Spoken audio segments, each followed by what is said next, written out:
May I have your attention, please? Shabbat Shalom, everyone. I'm Sonny Abelin of Yahweh Hawkins. I'll serve forever as a priest starting very soon.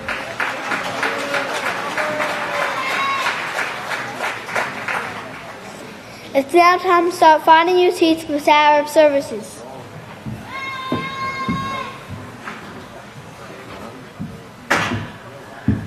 May I have your attention, please? Shabbat Shalom, everyone. My name is Yisrayl Abyl, future priest Yahweh Hawkins, and I'd like to serve you forever as a priest starting very soon. It's a privilege and honor to present to you sons and daughters of Yisrayl Abyl now entering the sanctuary.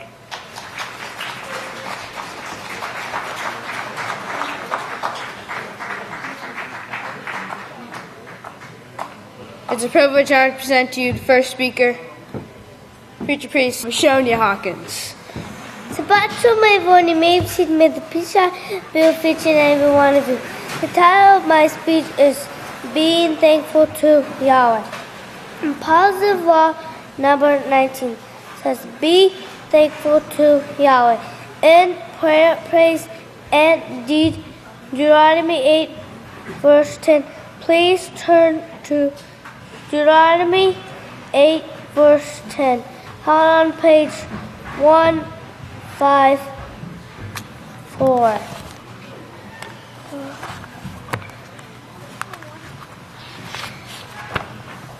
When you have eaten and are satisfied, we bless your Yahweh, your Father, for the rich land He has given you.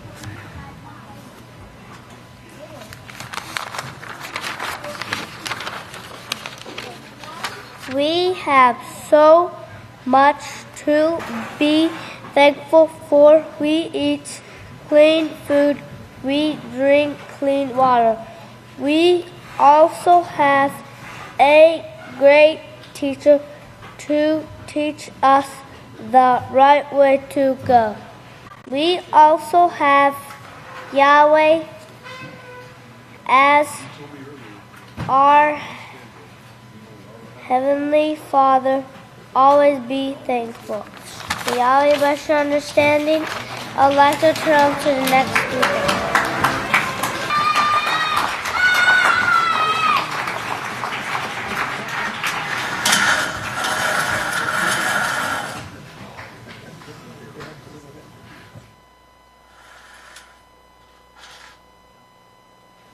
Before my standing, it's my great honor and privilege to present to you a great son of Yisrayl Abyl, Deacon Buffalo Bill Hawkins.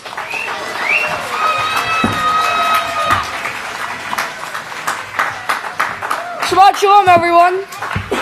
You may be seated. May the peace of Yahweh be with each and every one of you. So today I'm going to be talking about the Yahweh having no God, no one beside Yahweh, and that we need to stop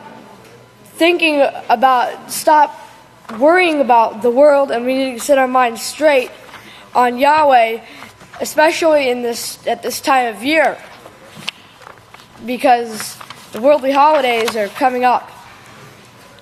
So first we'll turn over to Isaiah on page 557, Isaiah 43 and verse 9. Let all nations be gathered together, and let all peoples be assembled. Who among them can declare this, and show former things? Let them bring forth their witnesses, so they may be justified, or let them hear and acknowledge this is the truth. You are my witnesses, says Yahweh, my servants who I have chosen, so you may know and believe, and understand that I am He. Before me there was no God, and nor will there be after me. I have declared, and I have saved, and I have shown, and no strange God is among you. Therefore you are my witnesses, says Yahweh, that I am Yahweh. So Yahweh shows here that He has nothing to do with the gods, that beside Him there is no Savior. And if you'll turn over a page to Isaiah 45 and verse 5, it says, I am Yahweh, and there is no other apart from me. There is no God Elohim. I will strengthen you with this knowledge, though you did not recognize it was me. So they may know from the rising of the sun to the place of its setting that there is none beside me. I am Yahweh, and there is no other. I form light, I create darkness, make peace, and create destruction. I, Yahweh, do all these things. So, Yahweh here is alone in his work. He has no gods. And he tells his people to stay away from the gods and not to follow after them. In Deuteronomy 32 and verse 17 on page 174, Deuteronomy 32 verse 17, it said, they sacrificed to demons, to gods, Elohim, which are not of Yahweh, to gods they did not know, to gods newly come up, to gods Elohim, Teraphim, your fathers did not worship. The people who went aside from Yahweh, they went after the gods, and they did exactly opposite of what Yahweh had told them to do. Now Yahweh, through Deacon Stephen, corrected those people in Acts 7 and verse 37. That is Moshe, who said to the children of Israel, Yahweh your father will raise up for you a prophet like me from your brothers. Him you will hear. This is he who is among the called out ones in the wilderness with the Malach who spoke to him on Mount Sinai with their fathers, who received the doctrine of life and to give it to us, whom our fathers would not obey, but they rejected him. So in their hearts they turned back to Egypt. They turned back to the Coptic Catholics, saying to Aaron, make us gods, Elohim, to go before us. As for this Moshe who has brought us up out of Egypt, we do not know what has become of him. And they made an image of a calf in those days and offered sacrifice to gods, and they rejoiced in the works of their own hands. Then Yahweh turned and gave them up to worship the host of heaven, just as it is written in the book of the prophets. Was it to me you brought sacrifices and offerings to in the wilderness 40 years, O house of Israel? No, but you have lifted up the idolatrous temple of Molech, your god, and Kayun, your star god, and Saturn, the star of your god, El, which you have made for yourselves. And I will carry you away beyond Babylon.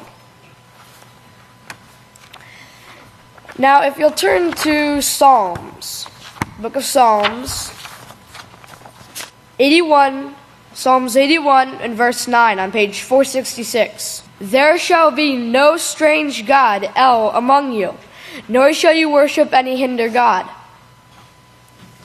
So this is what Yahweh is telling the people through the king here, that you shall not worship any of these gods.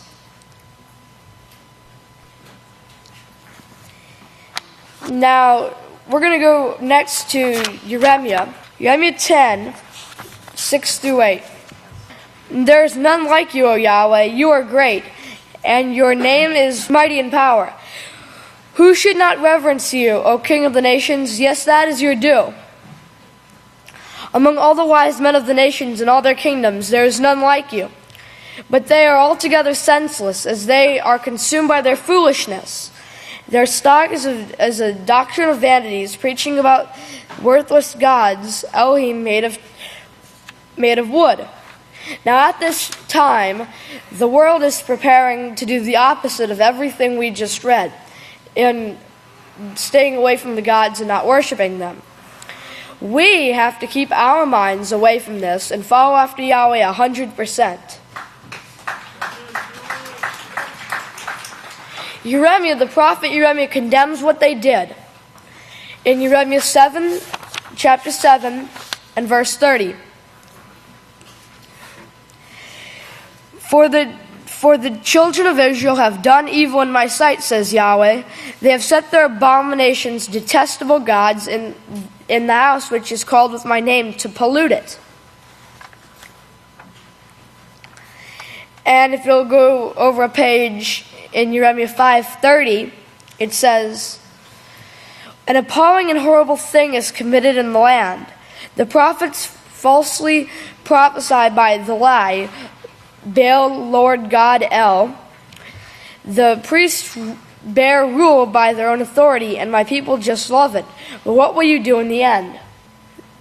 And side note, G7 says, meaning that there could be nothing but disorder where ministers and prophets were wicked people. So Yahweh is saying here that these people are following after gods, that they should not be following after these things. Now we've got to keep our minds off of this, off of the God worship, and learn to rejoice here in the house of Yahweh, and learn to rejoice in Yahweh's feasts and Sabbaths, instead of the mark of the beast and rejoicing in the holidays. So with that, I'll turn the services over to the great Kohan, Benjamin Krause. Woo! Shabbat Shalom, everyone. May the peace of Yahweh be with each and every one of you. You may be seated. Well, it's cold outside, but it's warm in here. I was hearing yesterday on the radio about some jaw-dropping information, and I was thinking this morning, I don't know how many jaws can drop when it's frozen outside, but hopefully we'll warm that right up. Get rid of that lockjaw. Let's see. I'm going to continue on where we left off last time, this King of the North that Pastor mentioned, but the title of my speech is going to be an evil tree. Turn over to Mattithyah 7:17. Mattithyah 7:17 in your Book of Yahweh. If I didn't say it, may the peace of Yahweh be with each and every one of you. On page 733 it says, "Likewise, every tree brings forth righteous fruit, but a tree of evil brings forth fruit of iniquity." And remember, a righteous tree cannot bring forth fruit of iniquity. That's the house of Yahweh. It cannot bring forth these gods, okay? The gods will be abolished from the house of Yahweh. Now that word evil that's written there in 7:17, it's this word here, 4550 in the Greek. As you can see, it's used here in Mattithyah 7:17. Notice it means corrupt. Corrupt. It means bad, worthless, rotten, literally or morally. Okay? It's worthless, putrefied, and some other words, rotten, etc. Can I have my first slide? An evil tree, if you'll notice, the gematria. And by the way, it's very amazing this morning that the future priest Mashonia got up here and he told us all to be thankful. And he quoted Deuteronomy 10:8. 10:8. And I thought, the inspiration that came from that right there. Because we should all be very thankful for the information that you're going to receive today from Yahweh that we've been receiving. But be very thankful for this, because that number 18 plays into everything today. Because 18 is nothing but 3 6s or 666. I'm going to read you an excerpt right now from the 5th book of Israel. And it's chapter 15, verse 46. Pastor says, the people are prone to go to play. The playing is what gets us in trouble. Everything in the house of Yahweh is work. The studying, the research, and the pains we go through. We strain our eyes until they won't let us strain anymore, trying to get to the bottom of it and find out what Yahweh really said. In Exodus 32:6 says, the next day the people rose early and offered burnt offerings and bought peace offerings, and the people sat down to eat and drink and rose up to play. Then Yahweh said to Moshe, Gil, get down, for your people whom you brought out of the land of Egypt have become corrupt. Can I have my next slide? You see that word? corrupt as 666. Pastor said this was spoken of in 1 Corinthians. Now, he says, I want you to be thinking about this before you read this scripture. When you turn a television set on in front of your child, you're teaching him whatever comes on that television set. Both what he's aware of and what his subconscious mind picks up in the form of subliminal messages. Whatever it is, that's what's going into his brain and influencing him to be something. Surely you don't want him to be evil. When he sees this, he is taught, he's influenced. Pastor says, I'm convinced that if you want to make it into the kingdom and you want your children to be holy like Samuel, you need to raise them like Samuel. These things were not put in front of Samuel to alter his mind, to get his mind thinking in a certain way. If you want your child to war and fight, get him a pair of boxing gloves and you'll teach him to fight. Can you give me my next slide? War and fight. You see that? Is that what you want?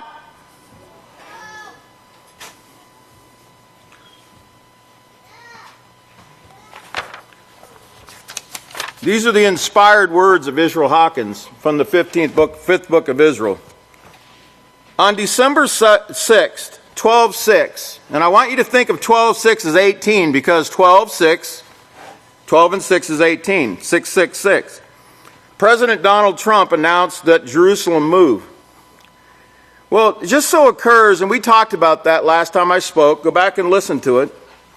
It just so occurs on that day that NASA put up a picture, if you can show the slide.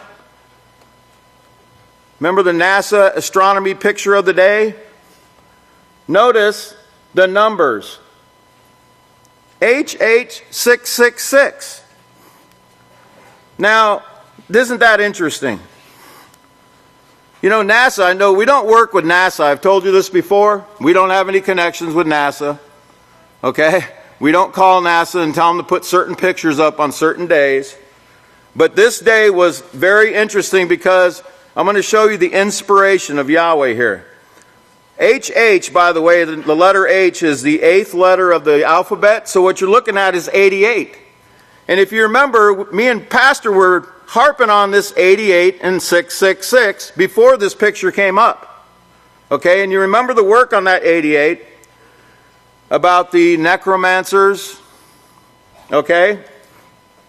By the way, the neo-Nazis use 88 as a hidden symbol for Heil Hitler because H is the 8th letter, and when they say Heil Hitler, they're saying HH.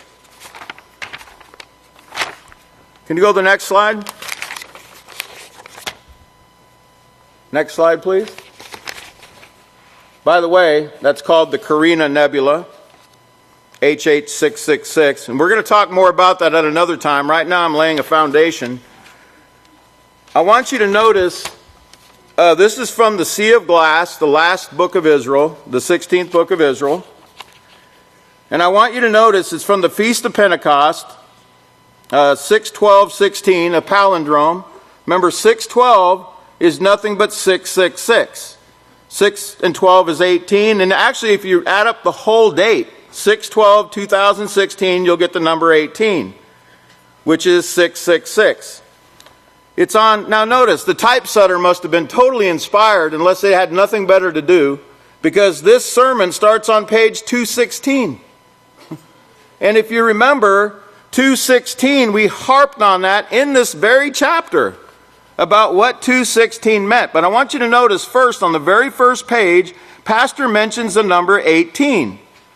He was talking about the crown, that was the 9 points on the crown, and he said that makes 8 plus 1.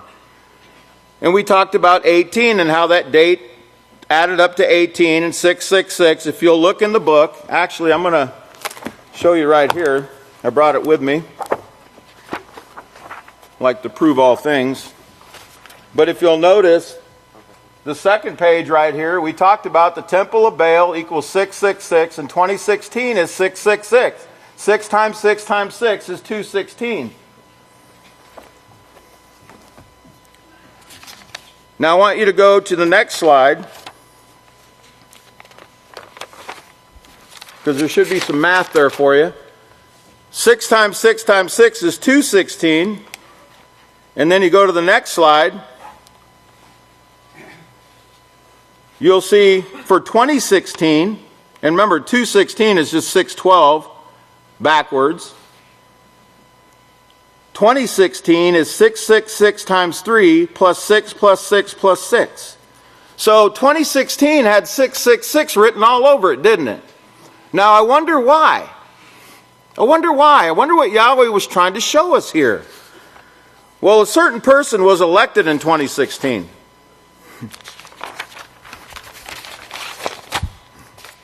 That's as far as I'll go right now.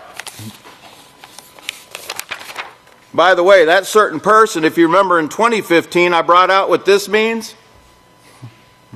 And that certain person can't stop doing this whenever he speaks. That's called a sign, a signature. Now, go to my next slide, please. From this sermon on June 12, 2016 to December 6, 2017 was 542 days. Turn over to page number 542 in your Book of Yahweh. The inspired Book of Yahweh. You can't get this in the King James. I don't even think it has 542 pages.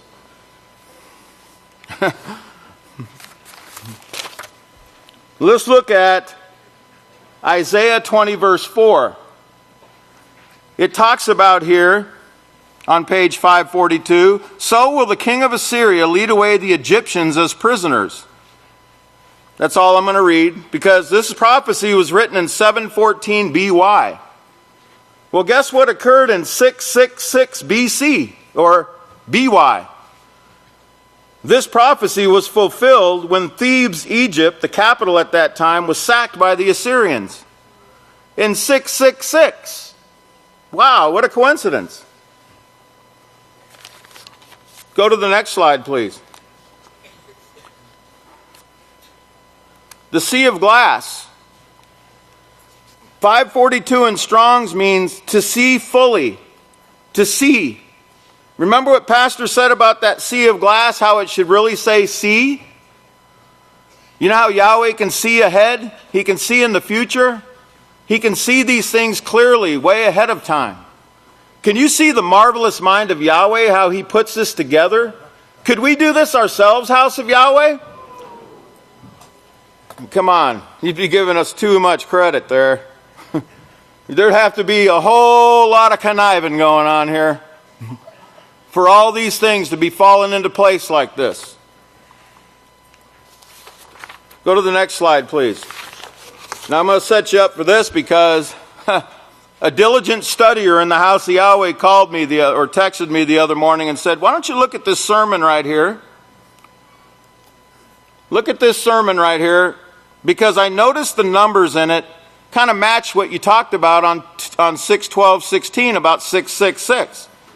And it's in chapter 18, the planned genealogies of kingdom number 1. This is in the 14th book of Israel.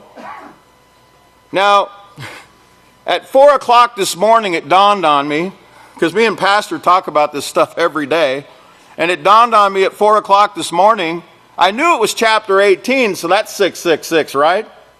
But the date is 6, 15, 5 and 1 is 6, and 96 is 15, and 5 and 1 is 6. So 666 is written all over this.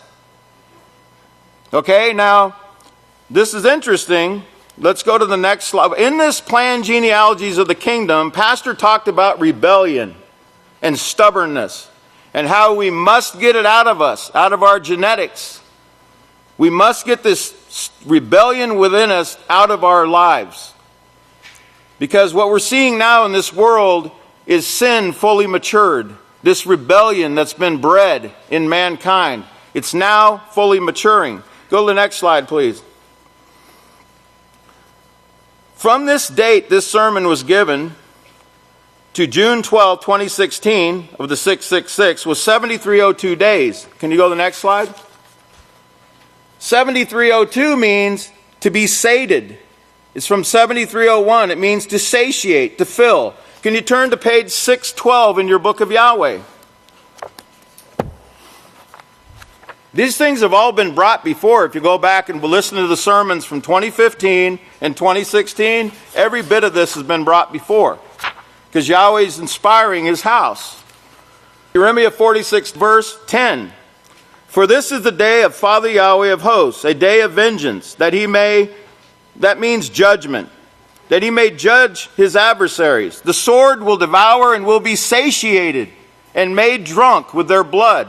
For Father Yahweh of hosts has a sacrifice in the north country by the river Euphrates. Remember, this word 7302 means sated with drink, drunkenness, to fill, to satiate. And notice it's on page 612. That was the date of the sermon, right? What an amazing thing. Turn to the next slide, please. Okay, so Jeremiah 46:10 talk on 6:12. Now notice the destruction of Nineveh. Okay, notice what year that took place? 612. 612 BY. The city of Nineveh, the ancient capital of the Assyrian Empire. Remember, Yana went there and preached against it, but they repented at that time. But then in 612 BY, the destruction came. What a coincidence, right? 666, 612. Please go to the next slide. Remember, we're still talking about the 6/15/96 sermon. Can you go to the next slide? So from June 15, 96 to December 6, 2017 now, we're spanning this date, that's when this announcement was made about Jerusalem, and that 666 picture came up from NASA. It was 7,844 days. Can I have my next slide? Oh boy. Oh boy. How does Yahweh do this? It means corrupt. And corrupt is what? Can I have my next slide? Yahweh is so magnificent.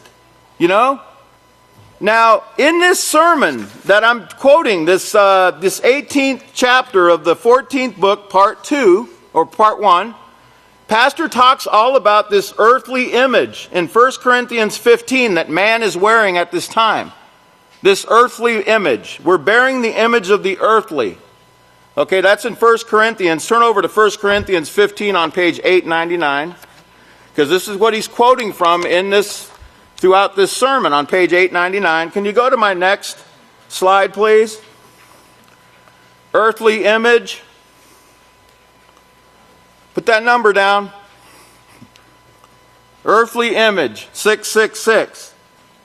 It's not an accident. Oh, by the way, when you think of earthy or earthly, remember the Pope? What's his name? Can you go to my next slide? Next slide, image of Jorge. Well, if that ain't enough for you, you can go to my next slide. Pope Francis I, Jorge Mario Bergoglio of Buenos Aires, Argentina, 666. Wow, what a coincidence, huh? Now remember, these are men.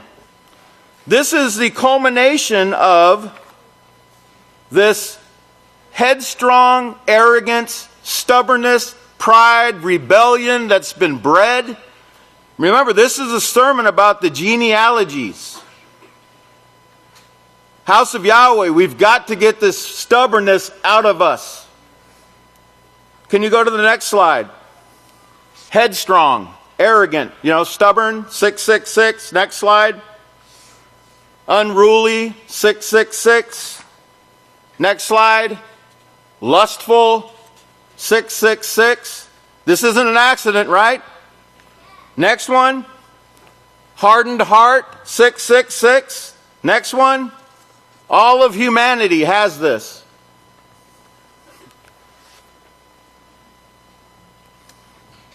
All of humanity. Look up the word human and you'll know what I'm talking about. Next slide.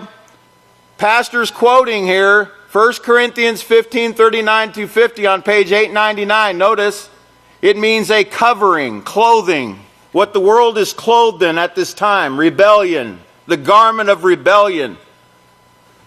And it also means treacherous, unfaithful, transgression, treacherously. Next slide. Actually, it's, notice here, treacheries, Coincidence, House of Yahweh? The whole world, next slide, is under the bondage of sin. 666. Are you rejoicing at what Yahweh is showing His house? Could you get this anywhere else? Yeah, sure. You could go to the Catholic Church. They don't even know what prophecy is. There's a lot more coming on this. Get ready, okay? Because Yahweh's revealing everything in these last days, House of Yahweh. And He's revealing it to you because He loves you. He loves you and He loves the work you're doing. And you're all doing a great, great job. Keep it up. Don't stop. Let's bring this rebellious system down in ourselves first. Okay, so with that, if you'd all please stand, it's been a great pleasure speaking to you. And I'd like to turn it over now. It's my great privilege to turn it over to the great Kohan Yehuda Hawkins.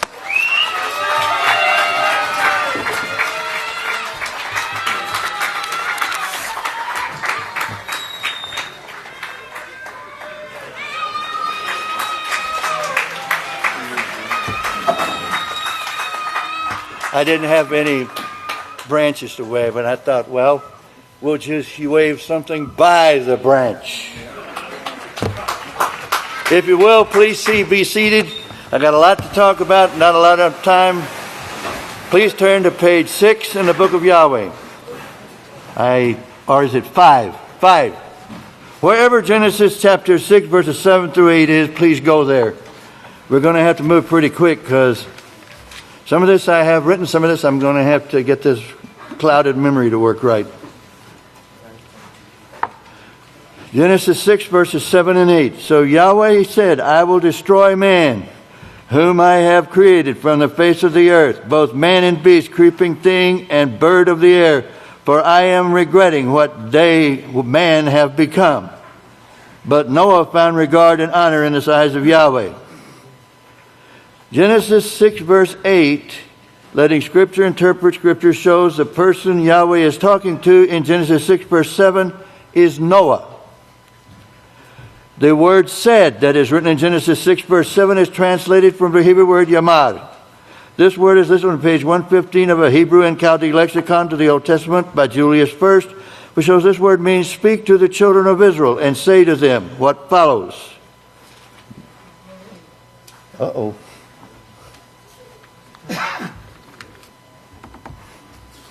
Just wanted you to look at the lexicon. So you see there, it says, speak to the children of Israel and say to them what follows. Introduces what is to be said. The word man, next one. The word man that is written in Genesis 6, 7 is translated from the Hebrew word Adam. This word is listed on page 8 of the Analytical Hebrew and Chaldee Lexicon by Benjamin Davidson. This shows this word means man, but it is in first person and in a masculine singular, which means it serves as the subject of a sentence or a clause. The word for that is written in Genesis 6, verse 7 is translated from the Hebrew conjunction wall.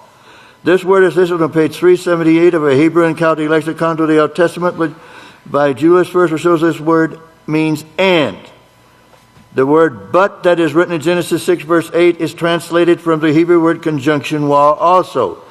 And this word is listed on page 233 of the Analytical Hebrew and Chaldee lexicon by Benjamin Davidson, which shows this word in this case means for. Oh, there you got it. As you can see, looking over these screens. I'm moving really fast because I have a lot to say, I'm afraid. What Genesis 6 verses 7 and 8 is saying to you, and I have given to you before, is this. So Yahweh said to Noah, speak to the children of my people and say to them, man, whom I have created, will destroy himself, both man and beast, creeping thing, and birds of the air from the face of the earth, and I am regretting what they, man, have become. Remember this scripture, Romans 3:10. It says, there are none righteous, no, not one.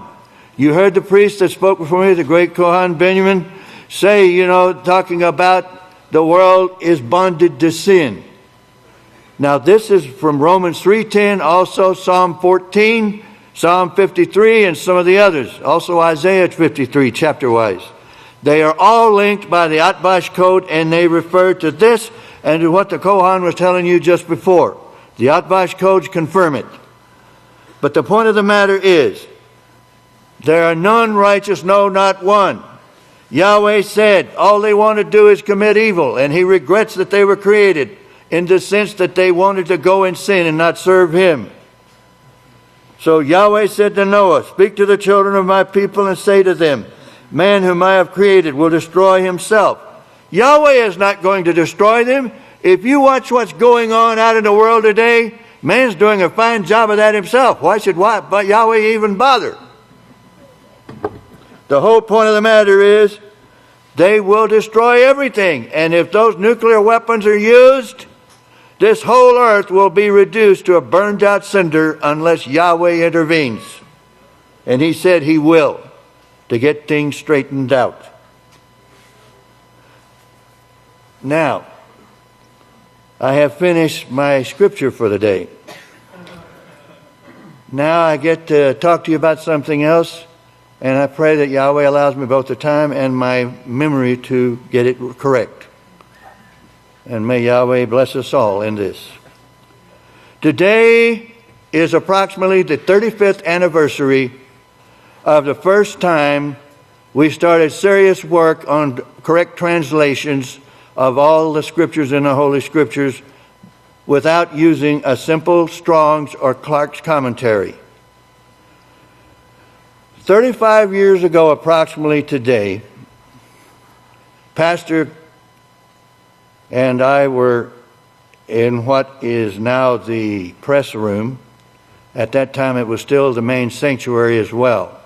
And he was saying, this was around 1981, 1982 approximately, we were in what is now the press room, the old sanctuary, and I was looking through things. I had given a sermon saying we had to have another translation.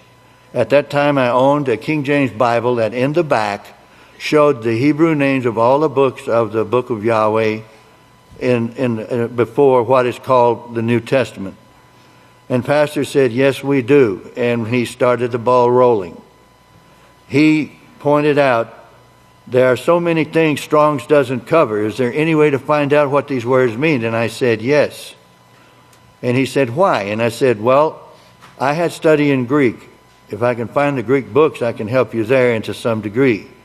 And he said, what about Hebrew? And he said, I've never done a lot with the Hebrew, except that I knew the name is Yahweh for a long time. I learned the name way back in the 1970s. And I had a problem even then as to why it was not being used by Christian, Jew, or Islamic. They all know the name, if their scholar or their educated people or their teachers do anyway. The point I'm trying to make is we started that work to do the Book of Yahweh, approximately 1981, 1982, and the first printing came out about 1987. It took about five and a half years to finish the job. But the point of the matter that day, Pastor said, is there any place we can find books to show what these words are supposed to be translated? And I said, the only place is one of the three colleges in Abelin. Their libraries, many of them have a lot of old books. And I said the first one was the largest college in Abilene, ACU. They have a huge treasury of old books. Are you allowed to use them, Pastor said? And I said, I suppose you can look at them. And he said, well, is there a copy machine around? I said, oh, they all have copy machines. You're just going to have to pay for it. And everything. So when I went there, he said, you are going there. And I said, I am? I said, yes, you're going there. He said, what languages do you know? And I said, at the time, I said, I've been trained in Latin and Greek and German. Now, before anybody says anything, my German is totally rusted out. But the Greek and the Latin, I had a lot of familiar with. And he said, well, I know the church teaches Latin and Greek. And I said, well, the Hebrew, though, is something I'm probably going to have to learn. Well, he said, can you learn it? And I said, I suppose so, if I can catch the key things about the language. But we started going to the books. And yes, the help I had from all the schooling I had in the other languages was the different thing. The point of the matter is, we started seeing the books. And when we started looking at the books, we found out some of them we could check out and take back to the press room for a while. They found out what we're doing, and all of a sudden the professors had to have those books. But by that time, guess what? People came and gave us those books.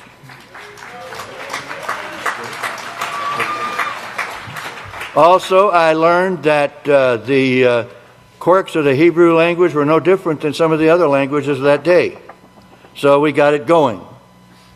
Anyway, to finish this thing up, we got to the point where we have every one of those books that college has and 20 to 50 more.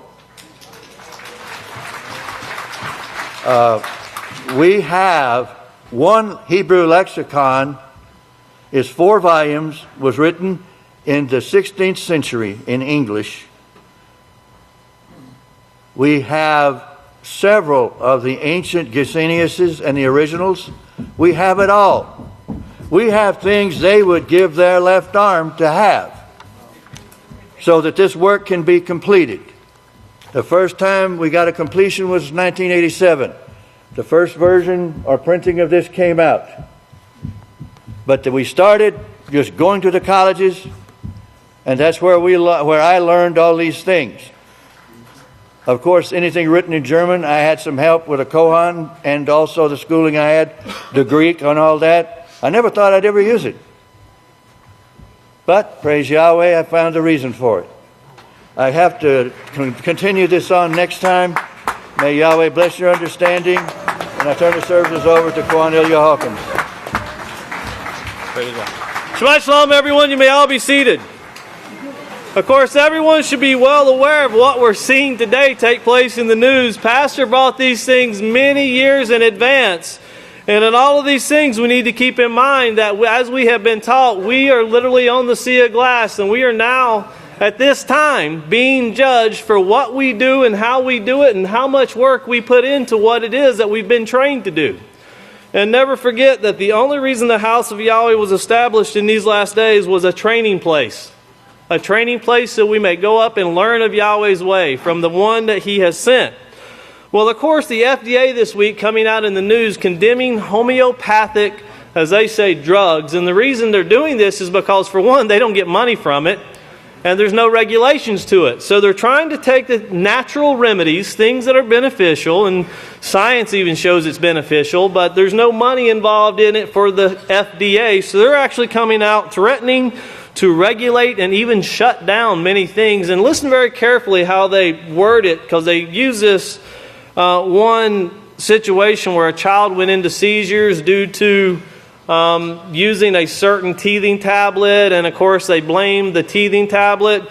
Well, there are certain procedures to using natural remedies, and you should always seek advice and seek things that have been proven through many, many years. People recommend things that you can do, and this is over years of trial and error, so to speak, that it's went on.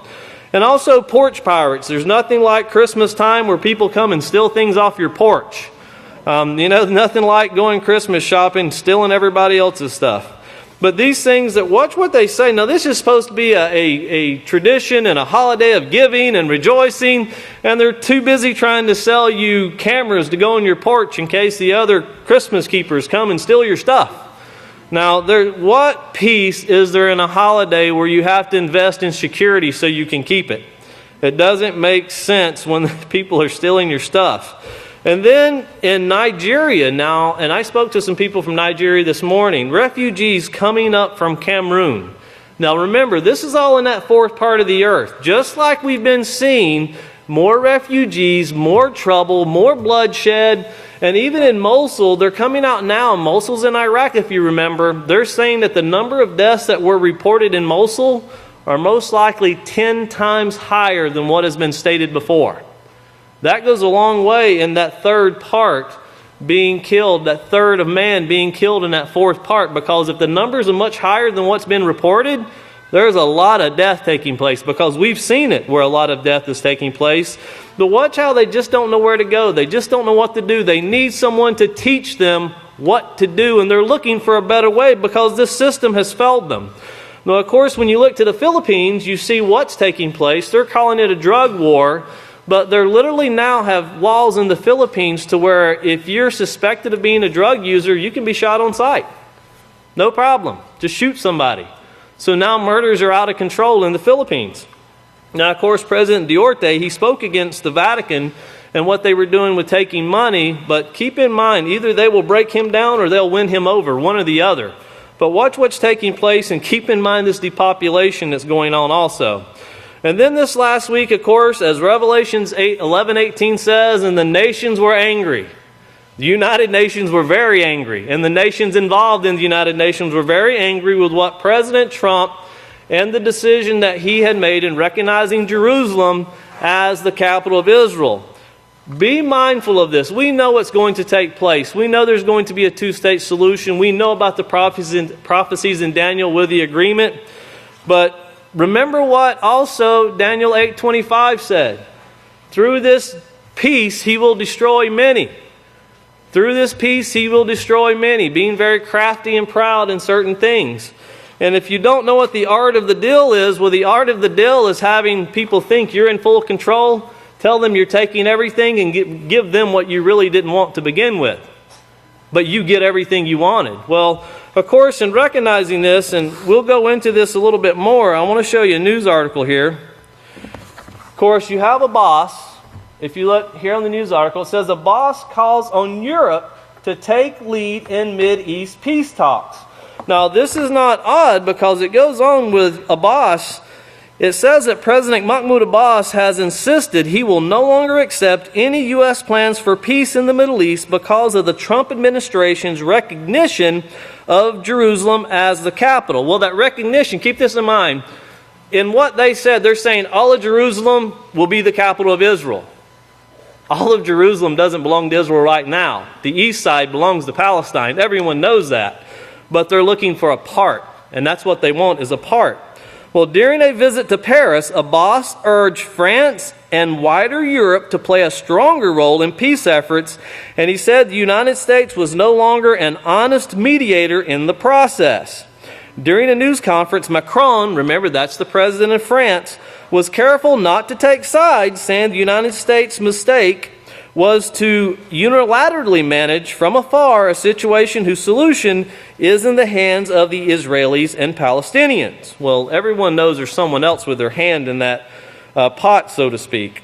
However, Abbas said, we will not accept any plan from the United States of America because of its bias and violation of international law. We call upon countries that did not recognize Palestine yet to do so to preserve the two-state solution alongside Israel. So what they're saying is, we need you to recognize the east side, somebody else can have the west side. Watch what they're doing here, because this is all taking place just like pastors said it would. Now, of course, remember who oversees the Temple Mount. Remember who's the caretakers of the Temple Mount. Pope Jordan's King Abdullah discussed Trump's Jerusalem move. But remember, Jordan is in control of those things. They're the caretaker of the Temple Mount and other sites there in the city. Now, that article goes on to say that Pope Francis and Jordan's King Abdullah on Tuesday discussed U.S. President Donald Trump's decision to recognize Jerusalem as Israel's capital, a move that both sides say is dangerous to Middle East peace plan. Abdullah and the Pope spoke privately for about 20 minutes. Remember what Pastor said. They don't do these things across phone lines. They don't do it in front of people. It's all done in private. These instructions are given. But they spoke privately at the start of the King's visit to the Vatican and also, notice, France. So make sure you see that, because that's very important, because that's exactly, remember, look at that. The King's visit to Vatican and France. Because Abbas has been calling on France to get more involved in this. He wants to see France. Don't forget, we showed a couple weeks ago, who was the first person Mahmoud Abbas called whenever Trump gave his announcement about Jerusalem being the capital? It was Pope Francis. That's who he called. There's someone that's in control. Who controls the UN? The Vatican. They run the UN. They run NATO too. That's the Pope's army. But don't forget who's in control. And you see a conflict here. Well, it says a Vatican statement said that they discussed the promotion of peace and stability in the Mideast with particular reference to the question of Jerusalem and the role of the Hashemite sovereign as custody, that's Jordan, that's the caretakers, of the holy places, because once again, they're in control. Now, it also says among the outpouring of international criticism, Jordan also rejected the U.S. decision, calling it legally null because it consolidated Israel's occupation of the eastern sector of the city. So it's saying that they gave them the east side and they're not entitled to it. Both the Vatican and Jordan backed a two-state solution to the Palestinian-Israeli conflict. So notice that no one's saying we're not doing this two-state solution anymore. Now everyone's crying we have to do something. President Trump gave a stir-to-action speech, and there's a lot of action taking place. Palestine wants East Jerusalem as the capital of their future independent state, whereas Israel has declared the whole city to be its united and eternal capital. Now, of course, that's not going to take place. We know there's going to be a line dividing it, a wall, a temple wall that's going to divide these things. Now, keep this in mind, because while that's going on, we also have, of course, as you see here, NATO tripled military presence on Russia's border in just 5 years. Now, that's because they're building up, and they're building up. Well, we want to take a look at why they're doing that. And if you notice, it says, Marine leaders highlight Norway units' role as a deterrent to Russia. So they're trying to say they're just doing it to get Russia to back down. Now listen to their explanation of this. It says the stated goals of the Marine Corps' newest rotational forces in Norway are to enhance partnerships with European allies and to improve the service ability to fight in cold weather. Like Alaska's not cold enough or somewhere in the United States to go to. That's the reasoning behind it. Now, it goes on to say that the Norwegian Home Guard base near Trondheim that houses the Marine rotational forces was his first stop, General Robert Neal's annual Christmas tour. So here's the general of the Marine Corps. He's taking a tour and he's made a stop there. And this is what he has to say. He says, Neal emphasized to the Marines that they should remain ready to fight at all times, predicting and he uses his own terms, we'll just say a huge fight on the horizon. I hope I'm wrong, but there's a war coming, Neal said. You're in a fight here, an informational fight, a political fight. By your presence, there's a fight. Just remember why you're here, he said. They're watching, just like you're watching them, they're watching you. We've got 300 Marines up here, but we could go from 300 to 3,000 overnight. We could raise the bar. So look at the time that this could take place, because while this is going on with NATO and Russia, you also have all of these things taking place with this negotiation. And that's what it is right now with Palestine and Israel. But it's caused people to come and negotiate. Well, remember the nations are weakened because they don't have the law. And never forget Hebrews 12:15, where Yeshua said, if you will search diligently, speaking of the laws of Yahweh or the one sent, if you will seek diligently, no root of bitterness will come upon you. It won't grow in you. But that's only if you seek diligently. Well, the nations don't seek Yahweh, and this bitterness between all of them is soon to cause a huge war. And we're going to see more death, more destruction, but it's all due to the rejection of searching diligently the one sent who could bring peace to all nations. At this time, if we could please play the news. Pay close attention. What you're about to see is Bible prophecy being fulfilled.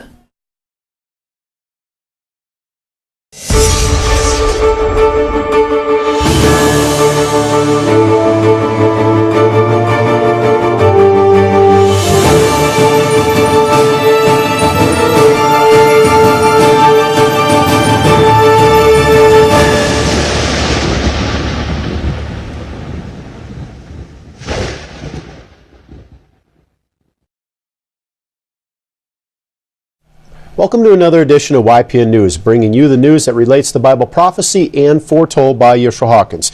Well, in the news this week, more reaction and international outcry regarding U.S. President Donald Trump's decision to make Jerusalem the capital of Israel. We'll have those reports. Also, there is a new type of pirate in the neighborhood. We'll have that report. And the city of Mosul, which was recently what they call liberated, but we'll see at quite a cost to civilians. But first, when you see the word natural on a package, you would think a product is safe. Well, that's what Blaine Talbot's mom, Karina, thought when she gave her son Highland's teething tablets to soothe his aching gums. But a change for the worse came over her baby when he started to have seizures. Now, when the tablets ran out, the seizures stopped. Well, today Blaine is a healthy 4-year-old, but the product his mother had given him was later recalled by the FDA because it contained harmful levels of belladonna, a plant-based poison which has been linked to 10 children's deaths and over 400 more children being injured. Well, the company maintains there is no scientific link between the seizures and the product. The FDA plans to start cracking down on homeopathic products, which of course puts a lot of other manufacturers and people who use those products kind of on the edge, wondering what moves the FDA are going to take regarding this. Currently, there are no regulations on homeopathic products, which is a $3 billion industry. The number one targets for the FDA are what they consider high-risk products. Now, those are described as ones given by injection, used by children and the elderly. Also, products marketed for cancer, heart disease, opioid, and alcohol addictions will be under scrutiny. However, the Natural Products Association, or NPA, is fighting back. In a statement they explained, homeopathic products have been used safely since the 1700s, and we're sure the agency will factor that into any regulatory decisions. Well, the FDA is taking input on their new approach for 90 days. From young women in golf carts to UPS delivery men, the range of thieves stealing packages is broad. More and more porch pirates, as they are now called, are taking packages delivered to private homes. While many of the thieves think that they are going unnoticed, we live in a world of high-tech security and surveillance, which is catching the criminals on camera. That's right. One neighborhood social network called Nextdoor reported package theft complaints are up not 10, not 100, but 500% for 2017. And the median price of a stolen package, $250. But law enforcement is cracking down on the problem, having devoted some of their resources to porch pirating alone. So they're having to draw off of what they're doing to fight crime in other ways to deal with this one. Shows you how big of a problem it's really becoming if they got to take some of their force and just concentrate specifically on that issue. That's right. Well, in Boston, police recovered dozens of stolen Amazon packages in 1 week. In Ohio, one prosecutor took to Facebook posting this to any would-be porch pirates. He said, "We have placed bait packages throughout the city," indicating there would be a GPS tracker inside each package, warning, "If you steal, you will be arrested." Now, in Burbank, California, one arrest was made. While the victims of these thefts are angry at the violation of their personal property, there is little they can do but hope those responsible are caught and their packages returned. Consumer experts have suggested several steps to take to protect your deliveries. 1, have all packages delivered to a secure location like a neighbor's home, local grocery store, or your office. 2, use smart electronics like doorbells with built-in cameras, require a signature for your delivery, or pick up the package yourself at your carrier's local office. Sad. Yeah. Well, from stealing packages to stealing hope, as tears roll down her face, a refugee mother of 8 tells of a new reality she is facing.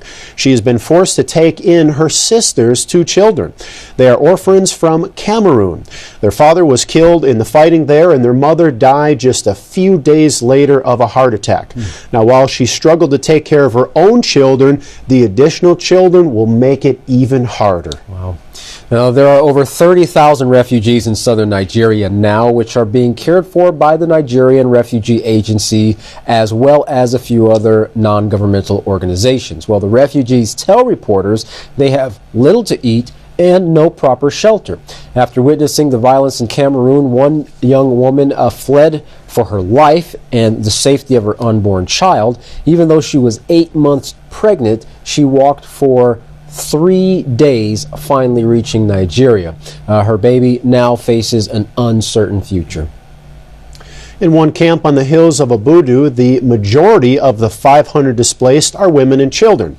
As they look down the mountains towards Cameroon, they know they have much to endure before they can even think about making the journey back home. And I can only imagine, Katan, what that's like. You know, you have your whole life completely turned upside down, having to flee from the fighting and so forth, and just not having any certainty of the future. Yeah, and even with the hope of going back home, what are they going to go back to? Homes damaged, destroyed. Yep. Family members lost, husbands, sons killed. Yeah, so it kind of looks bleak from their point of view at this point in time right now, either way it goes. Well, some are calling it answered prayers, but others are saying there is another human rights crisis taking place.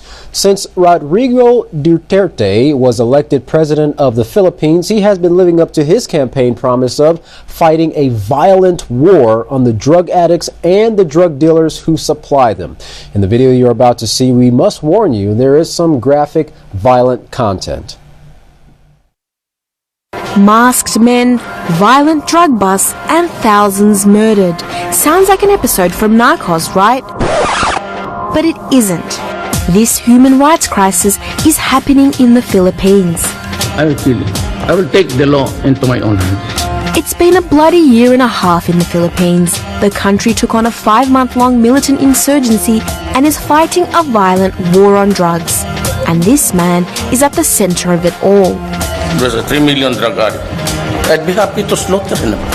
When Rodrigo Duterte ran for the presidency in 2016, he promised to eradicate the country's drug problem. And when he won in June 2016, his war began. My campaign against drug will not stop until the last pusher and the last drug lord are... The Philippines has been facing a massive drug epidemic, with millions of addicts, a growing methamphetamine crisis, and drug-related crimes wreaking havoc throughout the country. So when Duterte ran for office, his promise to fight drugs was welcomed by many Filipinos. I will not allow these idiots to run the resort. Not during my watch. But the self-proclaimed killer strategy is brutal. He's threatened to kill everybody involved in drugs and has given police and civilians the green light to kill anyone they know is either a seller or user.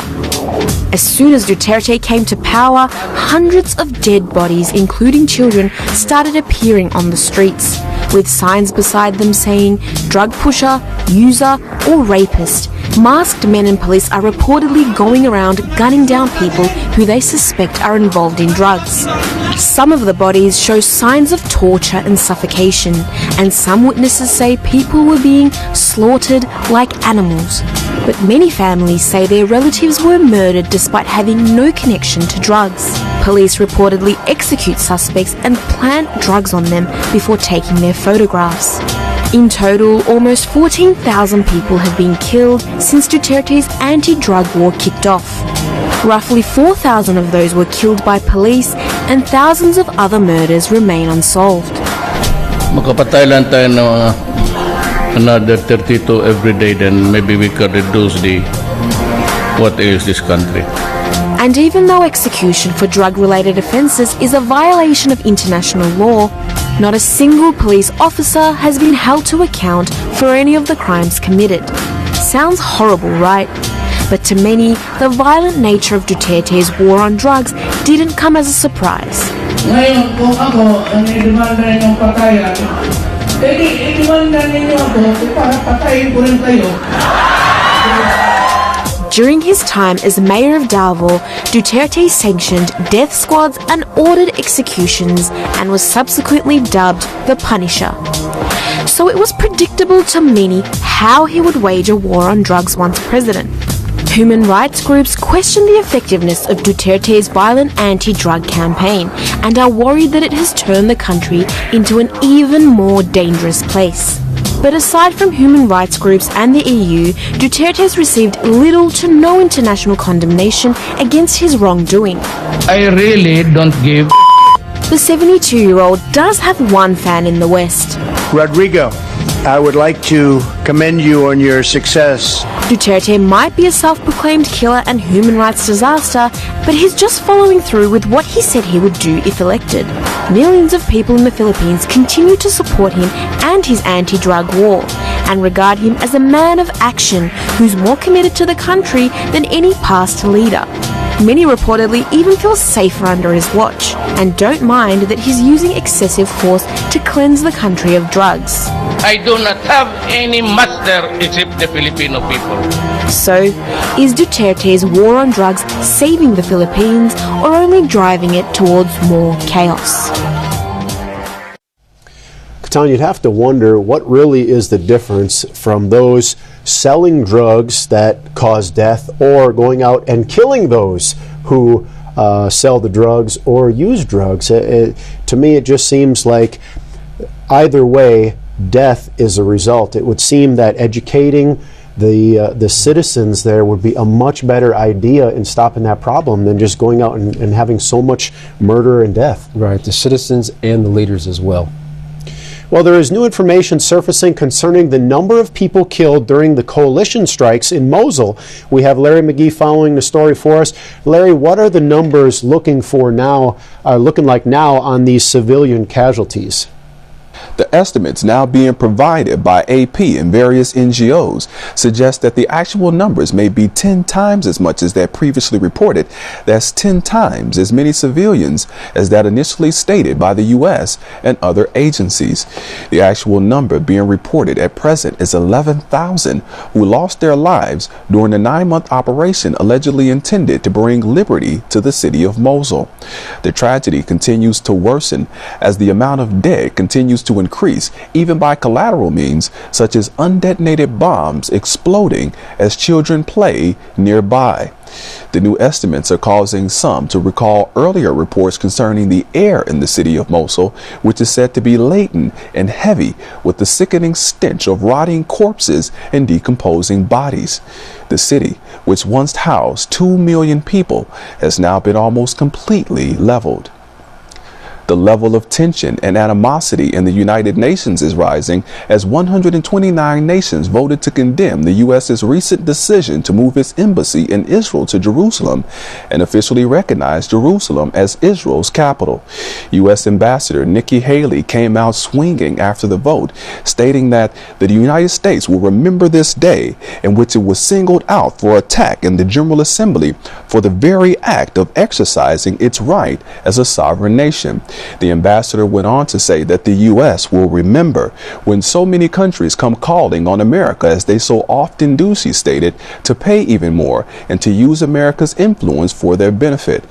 On the list of those who condemned the move were major players and supposed U.S. allies such as Britain, France, and Japan, and there were 5 nations which supported America in the vote. Those were Guatemala, Honduras, the Marshall Islands, Micronesia, Nauru, Palau, and Togo. That collection of supporters are reported to be the recipients of $680 million in U.S. aid. President Trump commented in a recent meeting that the UN takes hundreds of millions of U.S. dollars and then votes against them. The president said the U.S. is now watching those votes and America will save a lot of money. Mr. Trump punctuated that comment by saying that America doesn't care. The issue is that previous American presidents refrained from recognizing Jerusalem as the capital of Israel to allow for negotiating space for Palestine, who would like to establish East Jerusalem as the capital of an independent Palestinian state. The State Department says the threat to withdraw funding from nations who are perceived as having crossed the Trump administration is no joke and is real. But commentators say the UN's recent vote is an indication that many member states believe the current administration is more bark than bite. For YPN News, I'm Larry McGee. Katan, Jeff, back to you. Well, it definitely seems like there's bitterness and disunity amongst the nations regarding this decision that President Trump made regarding Jerusalem being the capital of Israel. Well, the U.S. blocked a United Nations Security Council vote Monday on a resolution drafted by Egypt that called on all states to refrain from building diplomatic embassies in Jerusalem. The veto power exercised by the United States hasn't been used in over 6 years, but clearly draws a line between the U.S. and the rest of the permanent council members. Let's take a look at this next video. Will those in favor of the draft resolution contained in document S/2017/1060 please raise their hand?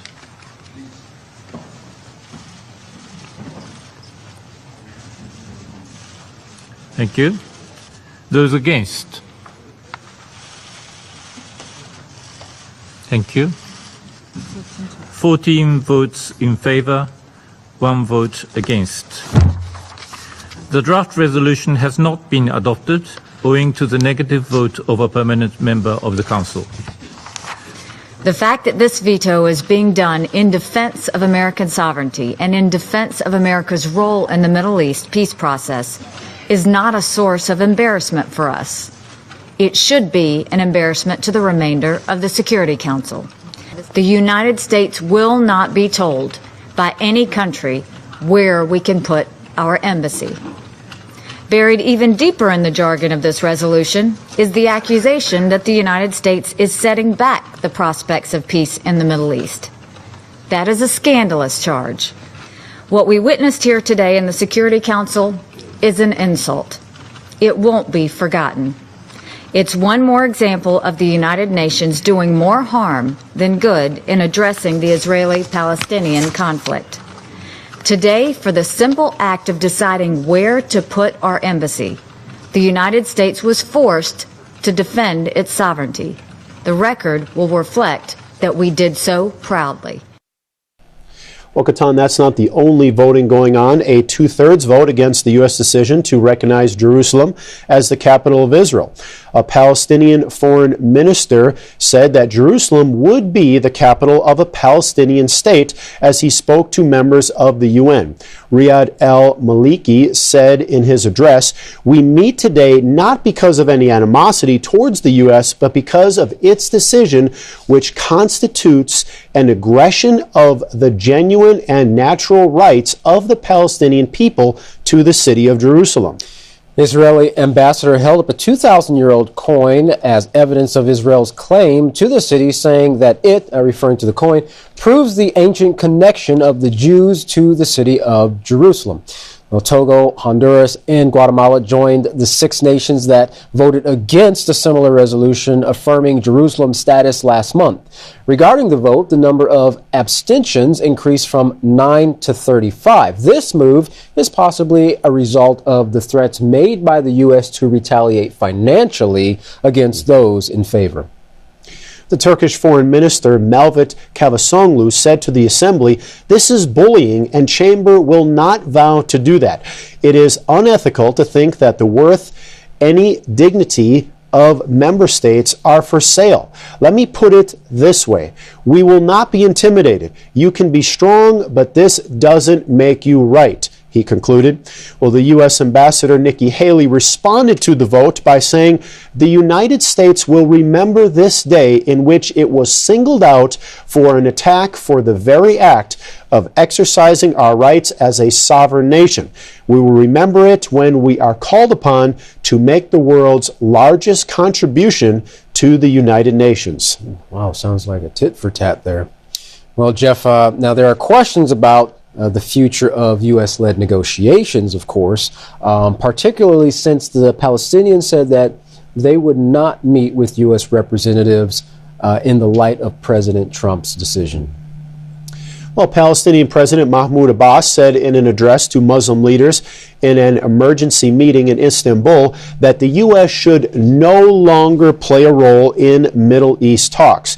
He also said that President Trump's decision to officially recognize Jerusalem as Israel's capital is a crime, and that he was giving away the city like it belongs to the states.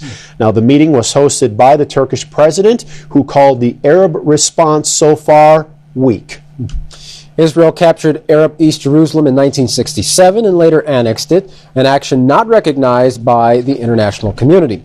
Turkey is urging Muslim nations to pressure the world into recognizing East Jerusalem as the capital of a Palestinian state.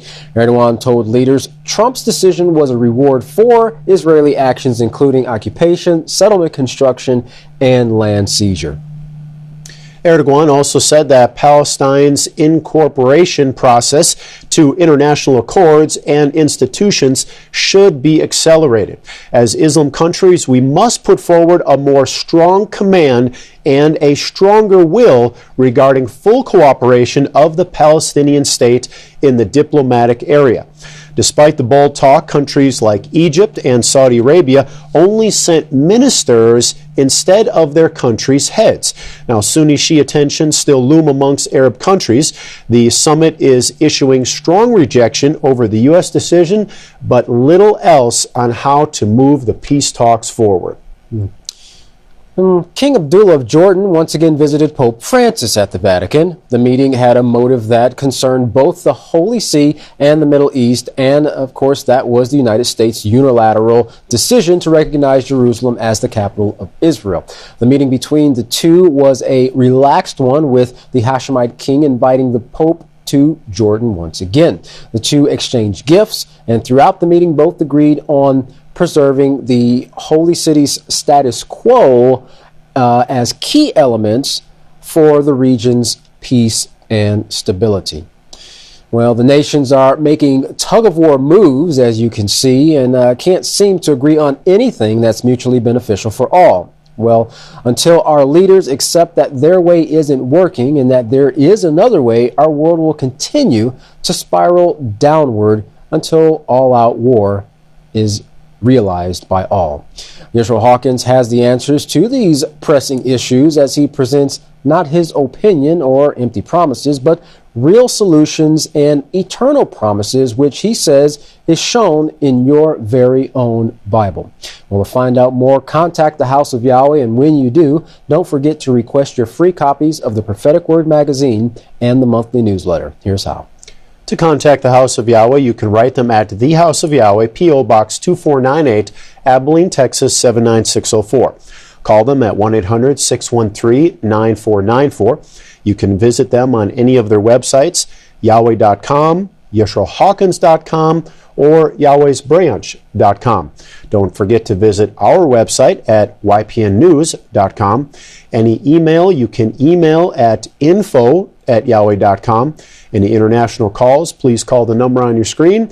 And once again, if you have not checked out the two latest and greatest Bible study tools on the market today, go to Yisrael Says and AskYisrael.com for more information on each one of these. The programs are extremely helpful searching any scriptural questions. Just type it in the search box and pages of information will come up. Very simple to use. Check it out today. Well, don't go anywhere. Up next, Yisrayl Hawkins. From all of us here at YPN News, I'm Kohan Alexander. And I'm Jeffrey Heimerman. Thank you for watching.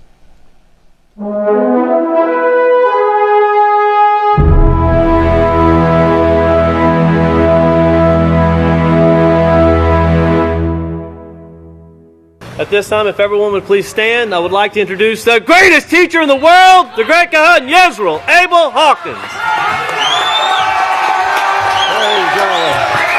Praise Yahweh. Oh, wow. Man, this is looking great. Come on. You may be seated. May the peace of Yahweh. Yes, that's my words exactly. May the peace of Yahweh be with each and every one of you. The wars are breaking out. Yahweh is showing His house. exactly what we'll be doing, what we have done. Do you see how he's keeping track of that with the gematria? I hope you understood that. It's really fascinating. It backs up the prophecies, and I don't see how there could be any doubt about the house of Yahweh. It's it. This is it. The word is getting out. We got it out about Christmas, before Christmas.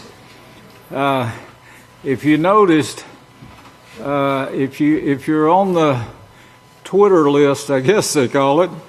I know nothing about computing, but I make suggestions of when I hear about things that we could reach out on, and so we started sending text messages and Twitter messages yesterday, because what is coming up in the prophecy is even more exciting. Yeah, it gets more exciting. It really does. And I was going to tell you that the men didn't want to speak today, so I had to, but I thought, well, they wouldn't believe that anyway. So,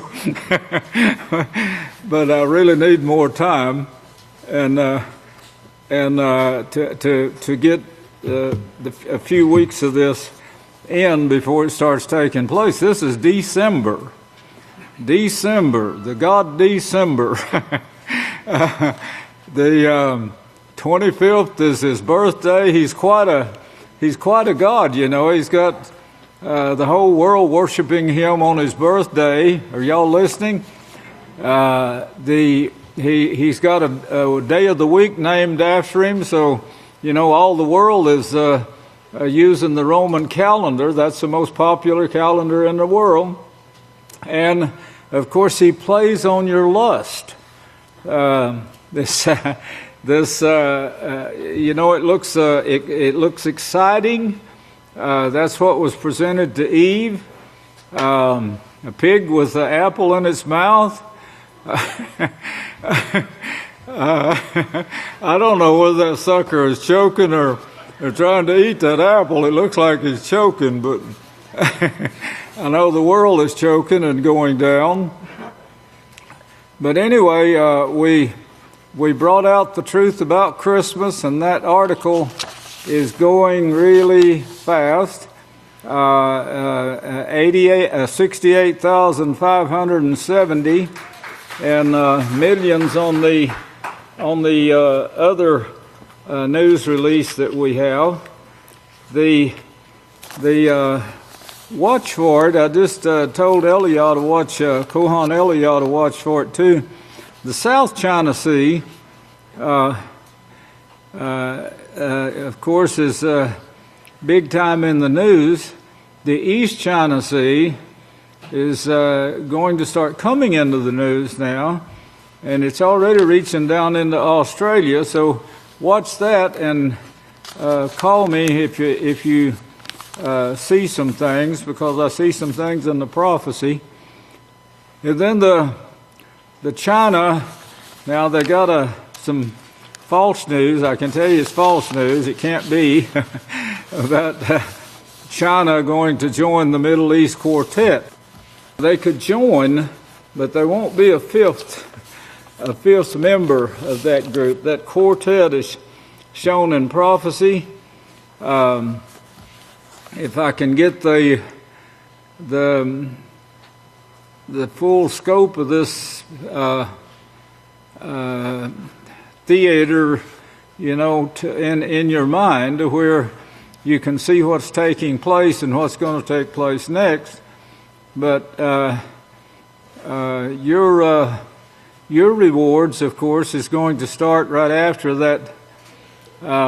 It could start before, but I'm thinking it won't. But right after the nuclear war that kills so many people. And then, of course, you're going to need this authority that Yahweh says he's going to give to us in Genesis 1:26. And with that, you will receive your subconscious mind, which they all admit, and I brought this out in the Mark of the Beast too, I do believe, that these giant computers that the world used to build the nuclear bombs and drive your cars and drive your planes and trains and slow them down at curves, supposedly. Yeah, it makes mistakes. Makes mistakes like man, and proved it this week. But the computers, the giant computers that we have, won't hold 1/10,000th as much as your subconscious mind. Now that is one big computer in a tiny, tiny skull. And everyone has it. Even if you're deformed, you still have a subconscious mind that you can draw on. We asked everyone, I hope you got the message. I was trying to get everyone to bring their books of Yahweh and notepads. And we're really getting close to the end, and I feel compelled to get certain information out that I'm rather slow in getting it out. But we're the last group that Yahweh chose, and He shows it all in prophecy from Genesis to Revelations. The four horns of the golden altar, I'm going to get to that.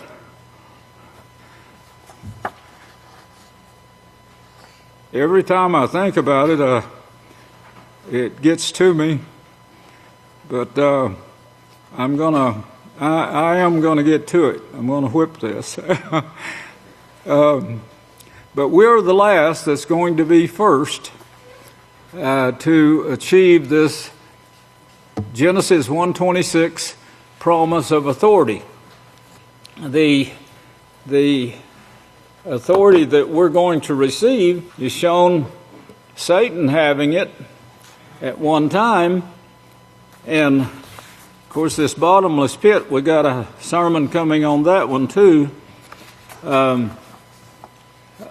the great Kohan David Haberman Hawkins is going to bring very soon. That where that bottomless pit where the chaining took place, and of course she lost her power. But that's where we're going to pick up, is where she lost her power. And the authority that she had there, where Yahweh shows that she brought curses. Well, this is what I've told the elders, one drop of rebellion, it will get this taken away from you. Yahweh is going to know you before you get in the kingdom, and if you got rebellion, then you won't make it. It just won't be allowed in the kingdom. That's what brought this about, caused the tree of life to be taken away, and the world is cut off from the tree of life. Yeshua plainly says they can't bring forth righteousness. It's impossible for them to teach righteousness. That should be obvious. The world, I watching the news, and a preacher came on the other day in search of the Lord's way. And I thought, man, you poor idiot, you don't even have sense enough to know who the Lord is, and where the word Lord came from. And you wouldn't believe it if someone told you, or if you opened up Unger's Bible Dictionary and you see the word Lord means rabbi. It has nothing to do with Yahweh. So you're worshiping dead rabbis, and he's hunting the way of dead rabbis. And he's got it right. That's what he's hunting. He doesn't want the ways of Yahweh. It's that obvious, but as Yeshua said, you won't believe the truth. You can't believe the truth.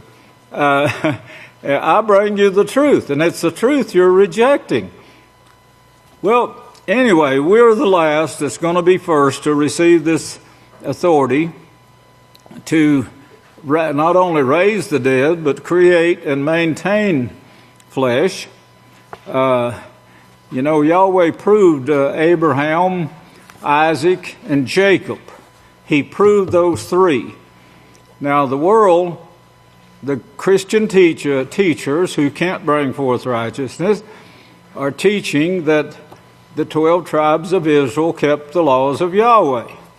They're all liars, as Yahweh said, as Yeshua said in Yahchanan 8:44. She was a liar from the beginning, and they're just following her pattern of telling these lies. Everything in the Holy Scripture shows that the 12 tribes brought back Catholicism from Egypt. They took it over while they were there, and they took all these pagan holidays and the worship of dead pharaohs, and then they started turning their own rabbis into gods, deifying them, and their gods became more than the cities in Israel. And all of that's in your Scripture. Acts, the 7th chapter, also shows this, that you rejected Moshe. Well, there's a lot more money, of course, in war and Christmas and the pagan holidays than there is in the work of Yahweh. So that right there is what turned the world against Yahweh. The love of money is a root of all evil. Well, our job, of course, is to teach the inspired Scriptures. Now, in those Scriptures, Yahweh says is life. And in those Scriptures, it speaks of me, Yeshua said. So did all the prophets say the same thing. If you look over to Yahchanan 8, or 9, Yahchanan 9, Yeshua himself. Now this is the Savior. He came, he's teaching the truth. It's the truth that they hate. It's a message that is actually revealed in the Holy Scriptures. The one that says you belong to Satan unless you turn from making your own decisions, doing what is right in your own eyes. That's Deuteronomy. You should know where that is. Deuteronomy 12:5. Unless you turn from your way and follow the every word, Mattithyah 4:4, but the every word of Yahweh. Yahweh says he guides, he shepherds those writings. He brought them down to us. I told David, I was talking to David about this translation we hold before us here now. We used to, when we set up the press room on TNP Lane, inside one wing of the sanctuary there, we had our own dark room, which I took care of.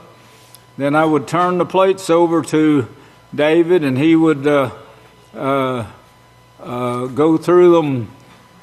It wouldn't all burn in, so we had to recorrect letters and put them in to take pictures. It was quite a process at that time, printing. But we got it done. But we would work there early of a morning till around 5 o'clock, and then we would go to ACU and dig into their books. And I thought that started about 1984, but David said, no, he remembered it was 1982 when we actually started doing this. And then 1987, we finally felt safe in getting a Book of Yahweh out to the public, which we've improved on, still improving on it, because, yes, praise Yahweh. But so many things in the Holy Scriptures we were seeing before we went there no one would answer our questions, so we found books that did answer our questions that we'd been searching for years and years. But one of them was, of course, that Yahweh destroyed the earth. I said, this is plain to see that it wasn't Yahweh. He was warning them that they were going to be cursed from the earth if they did these sins. The earth was going to curse them.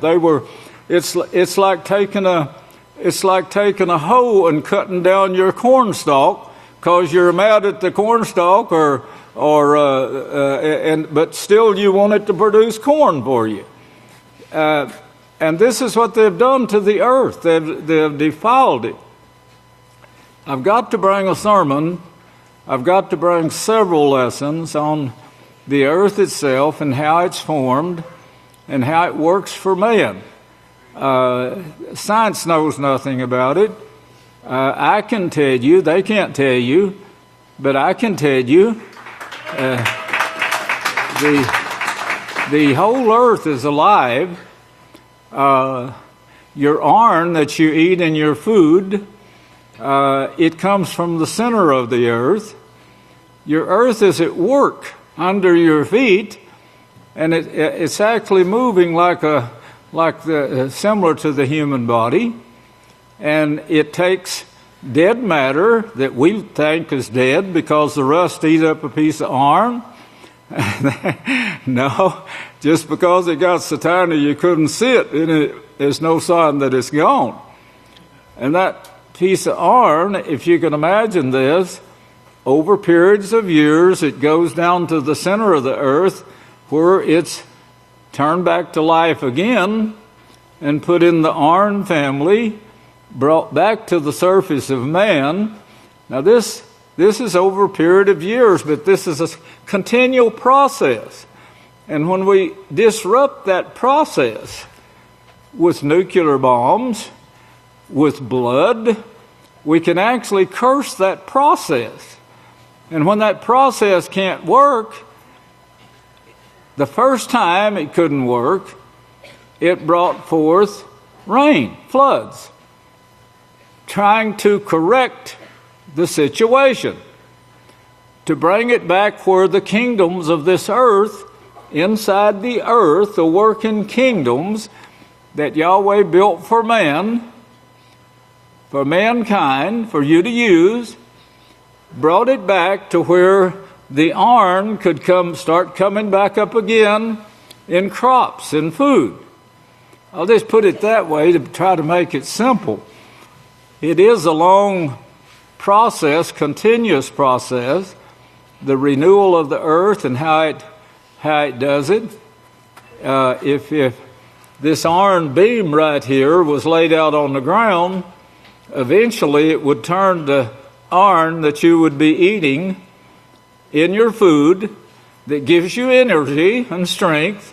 If you study what iron does for your body, well, that's what it was made for. Now we can use it for other things and that's all lawful.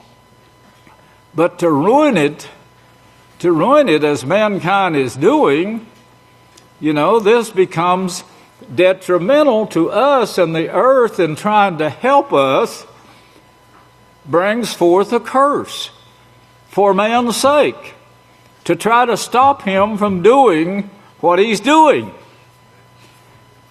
Now, the earth doesn't have the authority that you're going to be given. This authority that you're going to be given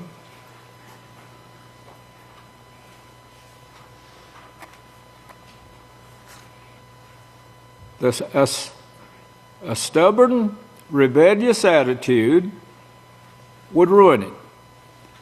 And you could do more harm with this authority that you're going to be given. You'd do exactly what Satan did. Put yourself in her place and look in the mirror and see what Satan is doing and has done with the four horns of the golden altar, and you'll see yourself in that mirror. And you'll know, try to think, what are you going to do if Yahweh lets you in His kingdom and give you enough power to go ahead and destroy the earth? Well, it won't happen again.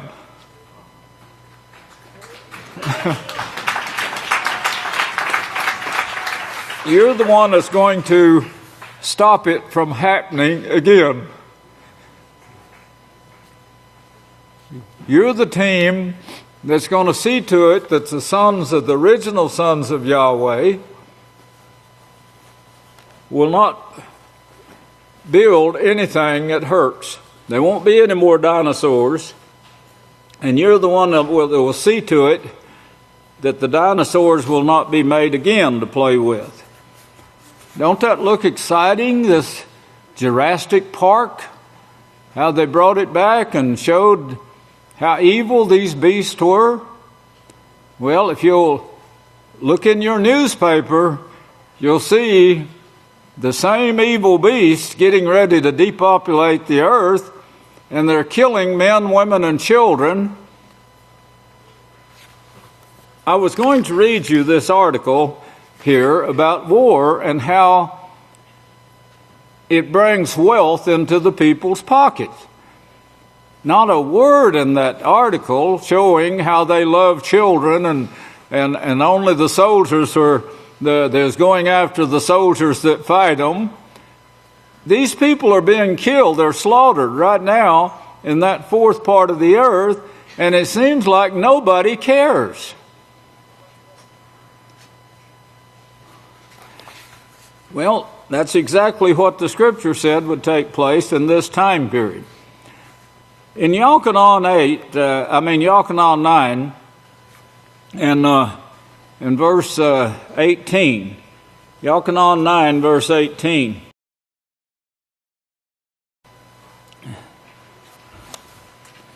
He says, but the Yadim did not believe. Well, now Yada, if you're familiar with Yada, in Genesis 49, remember Yahweh trained and proved Abraham, Isaac, and Jacob, or Jacob. Now those are going to be there. Yeshua himself says you're going to see Abraham, Isaac, and Jacob in the kingdom. Yeshua, all judgment is turned over to him right now. And of course, because he is the Son of Man, he's the first one to make it. He won't take over that job until the bombs go off and the world, few men are left, and then that's the time that Yeshua himself will take the full authority that he is qualified for. That's the law-giving scepter that is spoken of in verse 10 in Genesis 49. Well, he says here, but the Yadim did not believe that he had been born blind. This was one that Yeshua healed. They didn't believe it. In fact, it shows disbelief of the 12 tribes of Israel throughout the Holy Scriptures. Yahweh sent prophet after prophet to warn them. They were warned. They persecuted and killed the prophets. If you look at chapter 5 of Yahchanan, chapter 5 and verse 45, chapter 5 and verse 45, he said, Do not think that I will accuse you to the Father. There is one who accuses you, that is Moshe, in whom you trust. Well, there's one of the blurs that Dave and I thought we got rid of. I don't know how that got in, but I remember talking to him about this before. But they didn't trust Moshe, but yet that word there is trust. In the very next verse you see there that for had you believed Moshe, Well, you see how it contradicts itself? Well, of course, it's straightened out now, and but in the beginning, we had the same things. It said Yahweh created the earth, and of course, the Pope has been hearing the sermons from the House of Yahweh, that is the Vatican.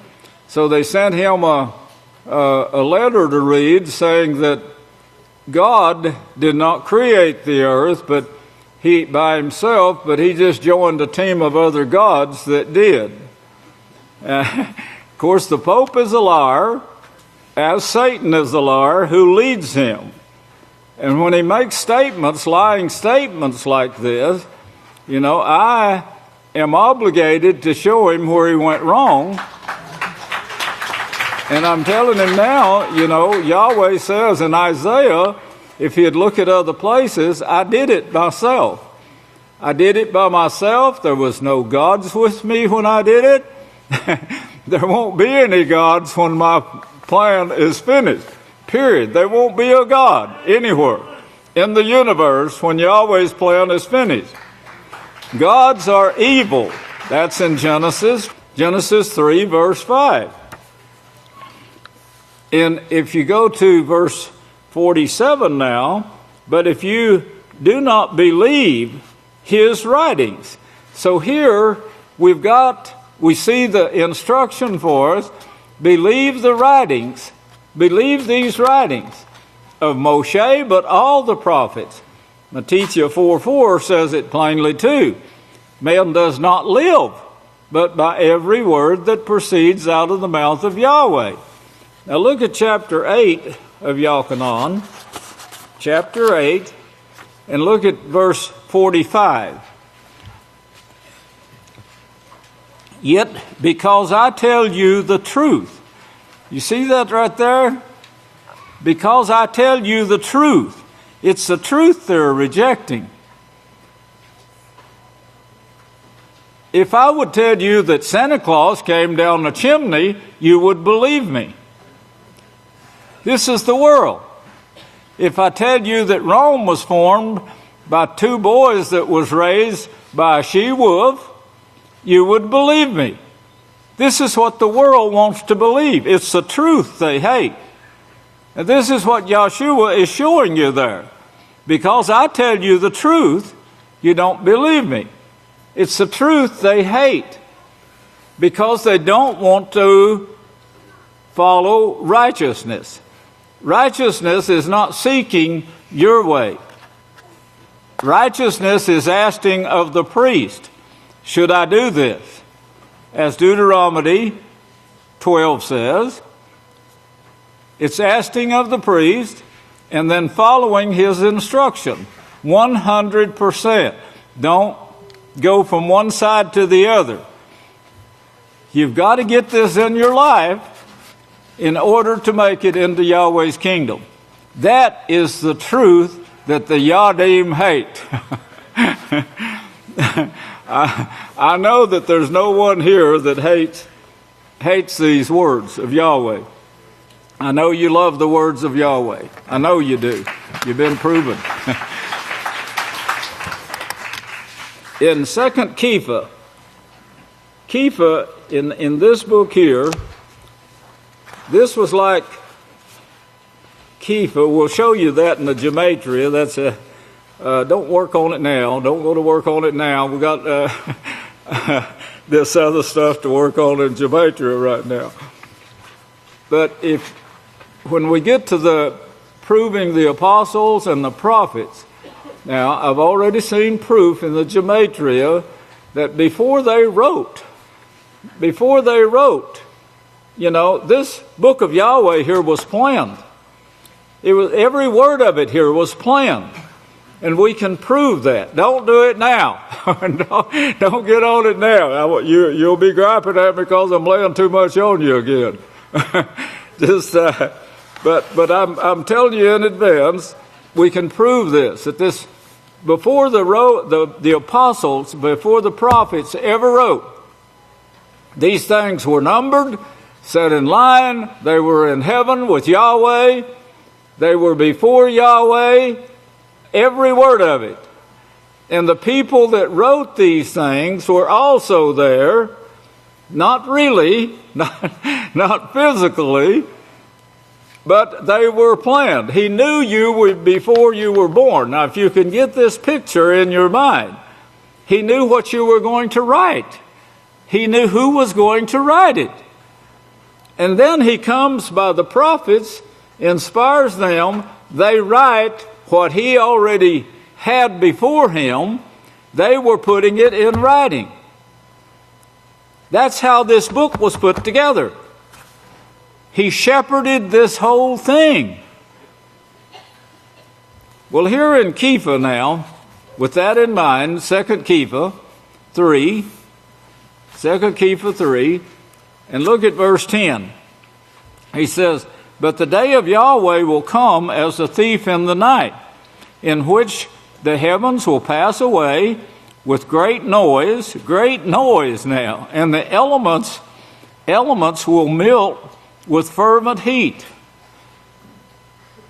Elements will melt there with fervent heat.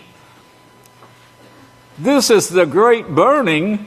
Now, this prophecy right here of Kepha, this was written before the temple was destroyed, before the temple was removed and taken to Rome in 70 AY. The bombs that would melt these elements with fervent heat was not invented, not even started, till 1934. At which time we got the knowledge increase that started in 1934, and the witness born in 1934.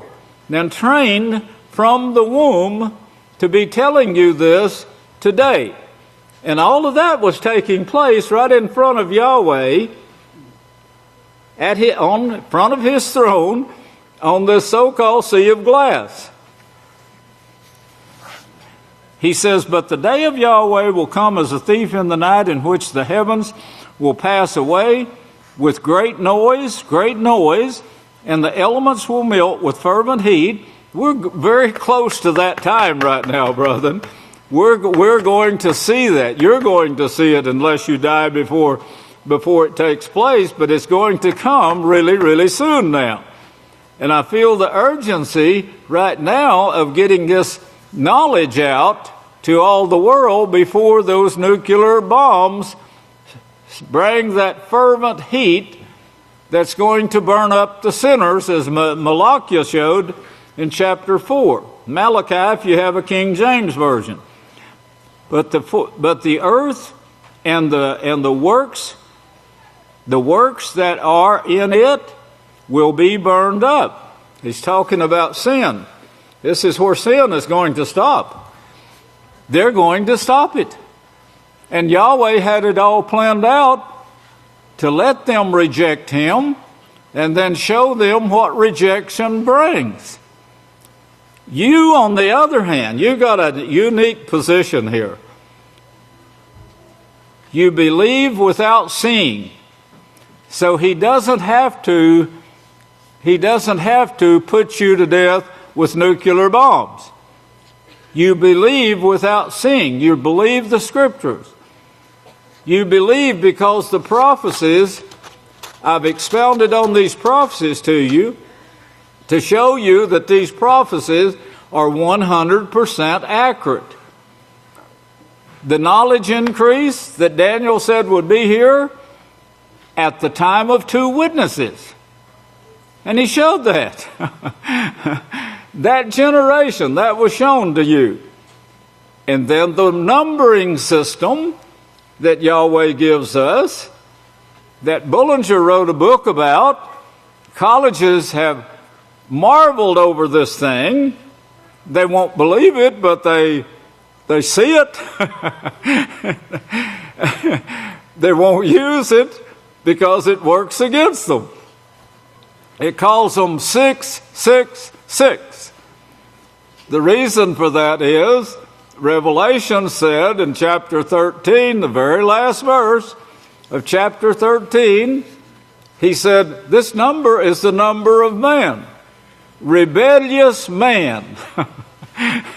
666, and that 666 is going to be destroyed with burning.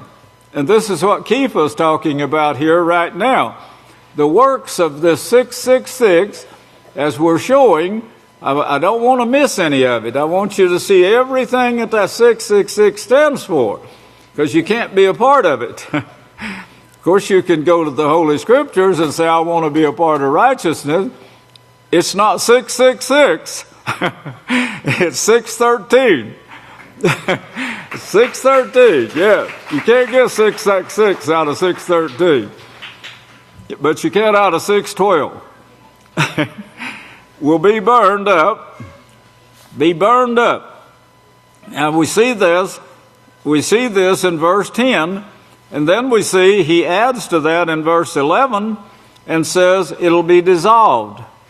It's going to be dissolved. That also is shown in Isaiah, where he uses the word that they translated consumed. They'll be consumed. So, he tells you then in the last word there, be righteous. Follow righteousness. It's not 666. The prophecy for knowledge and the prophecy for the bombs, that's easy to get led astray on. You have to watch it really, really close. And it's easy to get led astray at this time of the year on almost everything, because they have these subliminal suggestions. If you watch the news, you can try to keep your mind guarded against it, but it's going there. The only thing that's going to outweigh that is your loyalty for Yahweh. Otherwise, you're going to be wanting to go shopping, go buy a present. We had people coming here wanting to bring Christmas presents on the ground. And they probably would have if they hadn't known about that truckload of guns that we heard. Remember the neighbor said they saw us hide a truckload of guns? Well, they kind of fear, I guess, because of that. They don't fear Yahweh. They don't even know Him. But anyway, these things take place. And they said, well, it's food. And I said, well, food. Why are you bringing it here now? Well, the people need it. They're hungry. I said, nobody goes hungry in this place. You know? In fact, I think everybody's a little overfed and being underfed. Well, he says, now this is all shown in those two verses there now. Righteousness plus dissolvement of the wicked and the works of wickedness, the rebellion. If you look at chapter 2 there and look at verse 18, 2 and verse 18. For when they speak great swelling words of worthlessness, they allure through the lust of the flesh, through the wantonness. Now that's what's going on now, and it's stronger at Christmas time than any other time. The ones who have barely escaped from those who live in error, it brings them back in. And Yeshua said, without that foundation, you know, he said 3 out of 4 is going to fall away, and without they have no foundation. Well, the foundation that the apostles laid in Jerusalem, that foundation is called Book 2 of the Book of Yahweh. And if you get this thoroughly in your mind, you'll see how the apostles stood strong and were actually willing to give their lives. Kepha even said, I don't feel worthy to be hung up right side up on the stake. Put me upside down.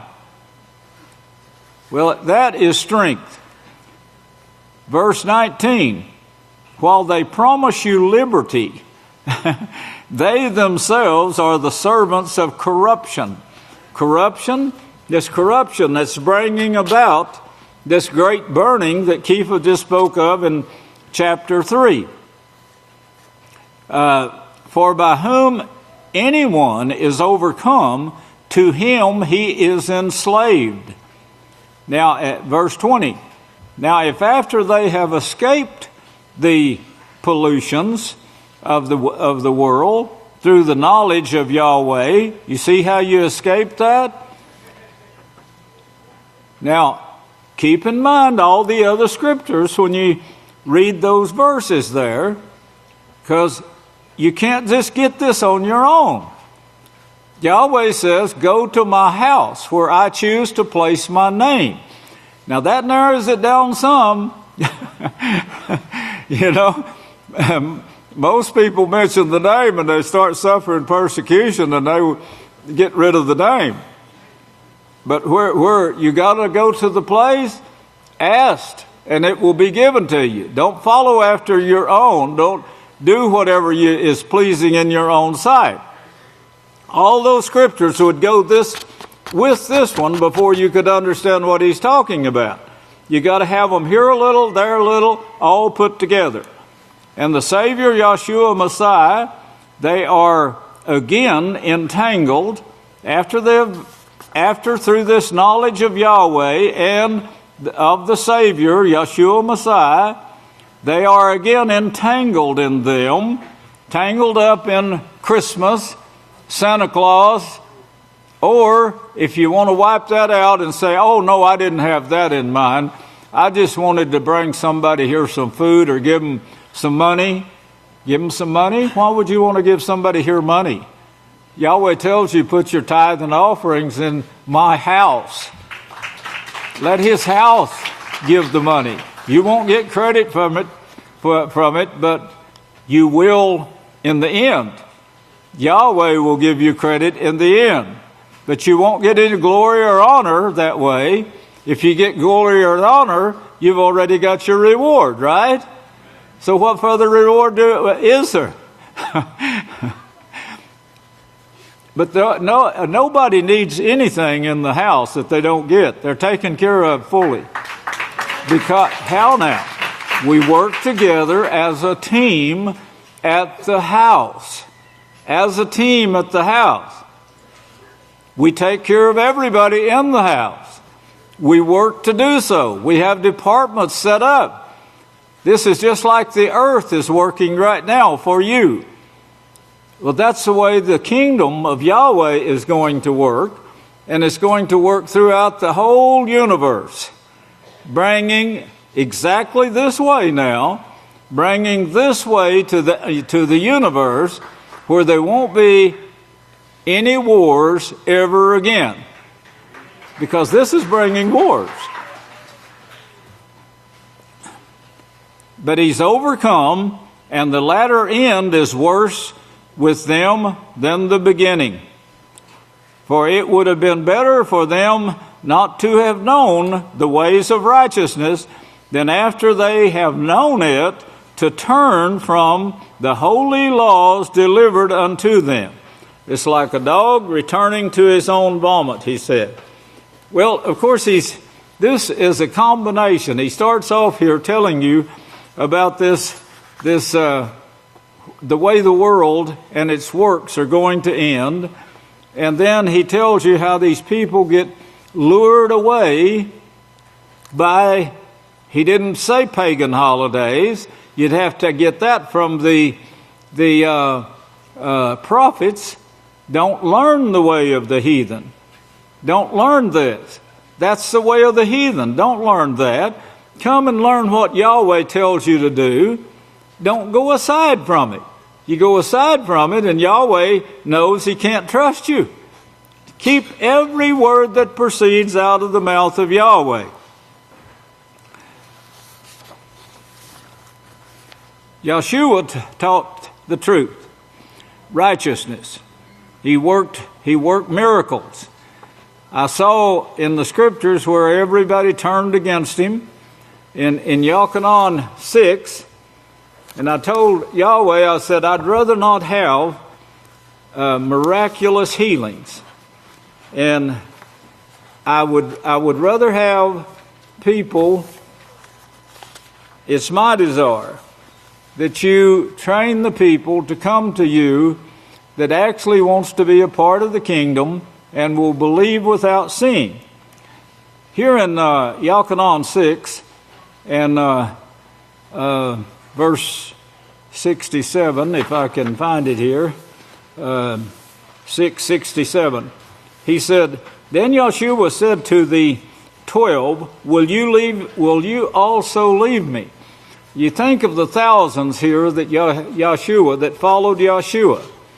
And I know you think it's strange because people leave the house. Well, of course, Yahweh tells us this is going to take place. And he said, only a few. Remember Mattithyah 7:13 and 14. He said, straight is this way, and narrow is the gate that's going to the kingdom, and only a few are going to be able to do it. Well, that few, brethren, is sitting here in this room right now. That's you. But he turned to his disciples in showing you how powerful this is. How much power that Satan has to bring people and pull them away with this trickery and deception. And they get to thinking, well, I'm not breaking any law. And they don't know how many laws they've already broken in what they've done already. Because they don't have a teacher anymore. They don't have a head. They want to be their own head. And of course, throw it away. Throw away what they'd learned already. And Yahweh tells you that he becomes worse off than ever after that.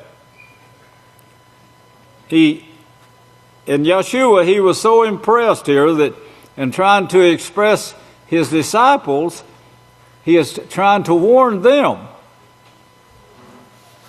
And he did. And this stands for you too.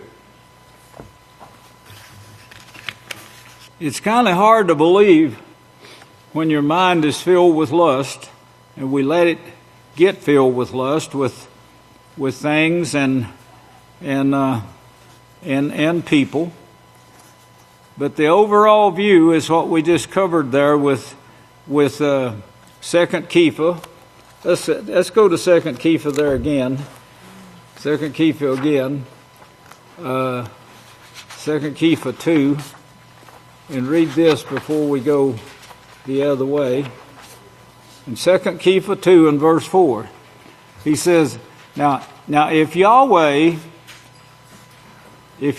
spared not the Malachim, this was the original sons of Yahweh. If you remember the sermon shown in Eob, this was the original sermon, the original sons of Yahweh that he's speaking of here.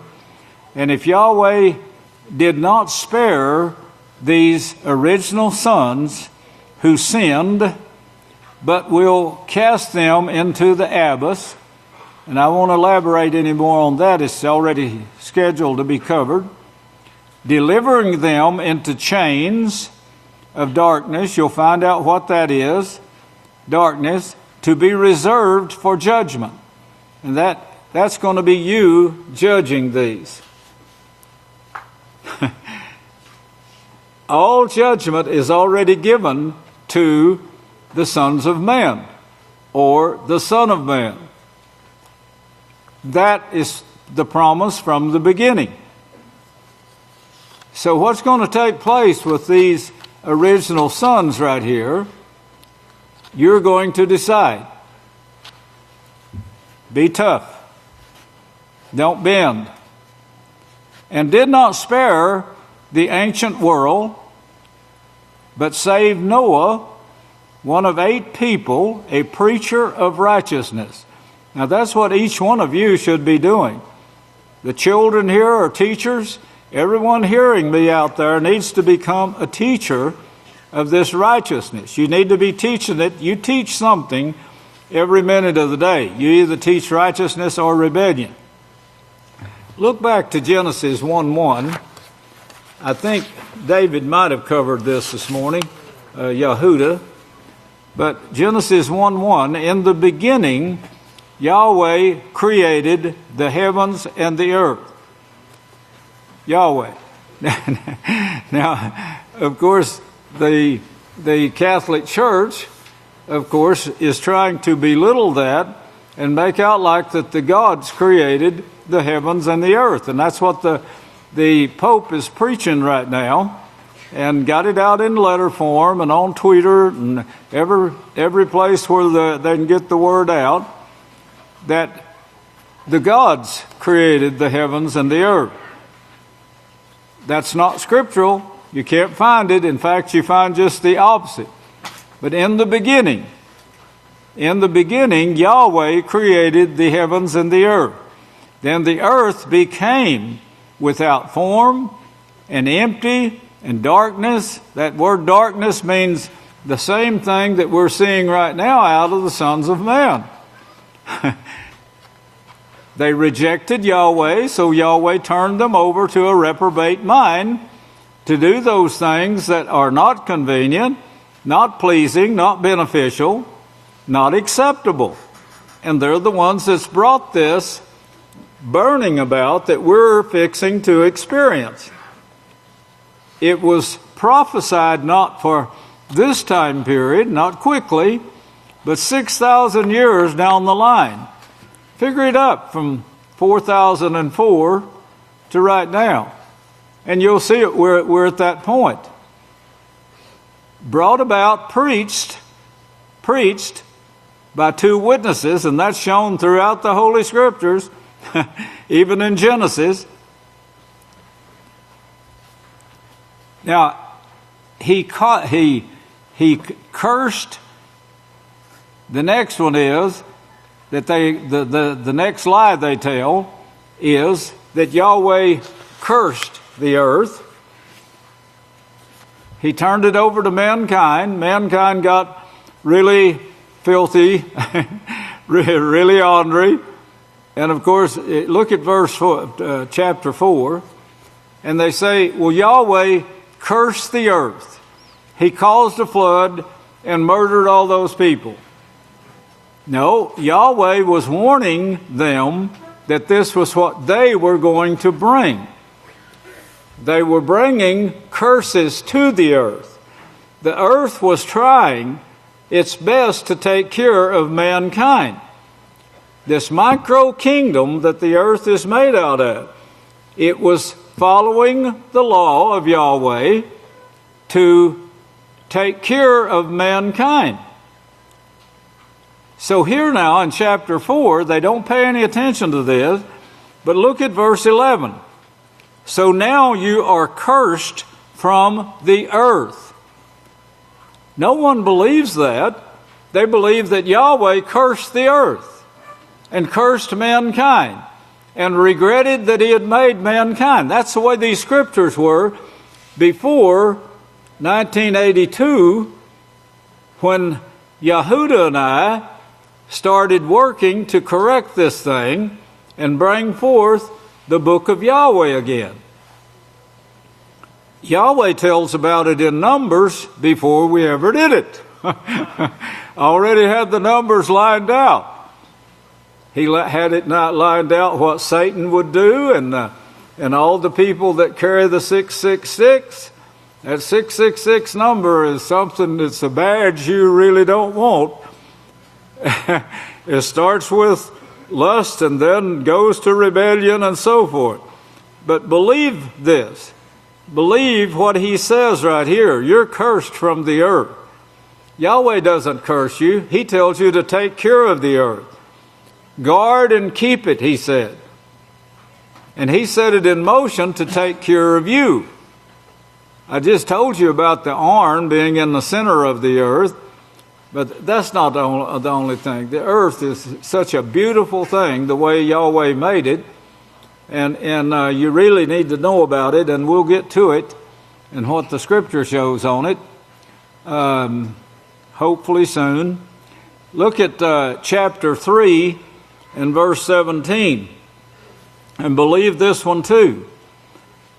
Then to Adam he said, because you have heeded the voice of your wife, and have eaten from the tree of which that's a tree of evil, like the gods, and have eaten from the tree of which I commanded you, saying, you must not eat of it. Well, they're eating of it still today.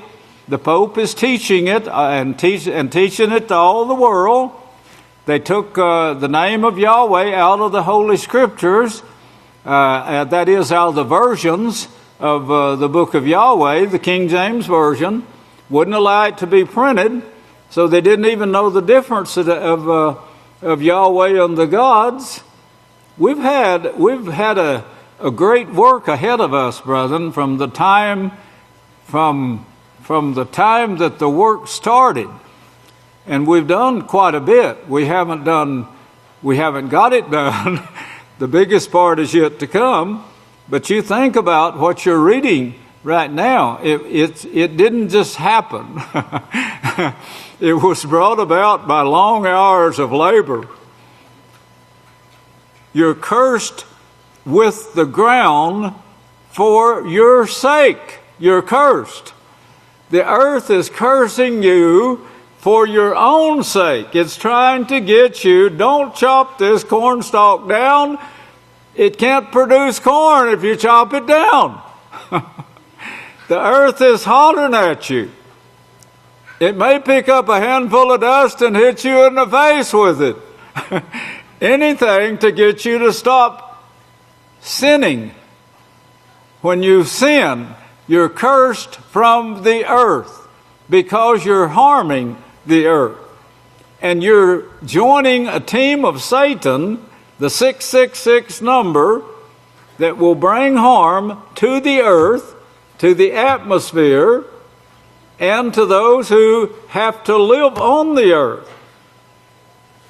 We're so cursed now. I was telling some men were we having trouble with the curses of the earth the other day when I went to Israel the first time in 82.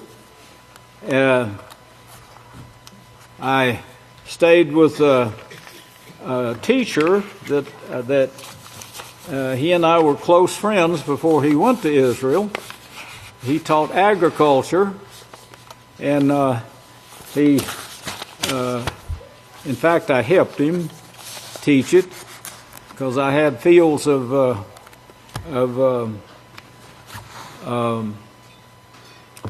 can't think of the grass right now, but anyway, he'd bring his students and to my place at that time in Cross Plains.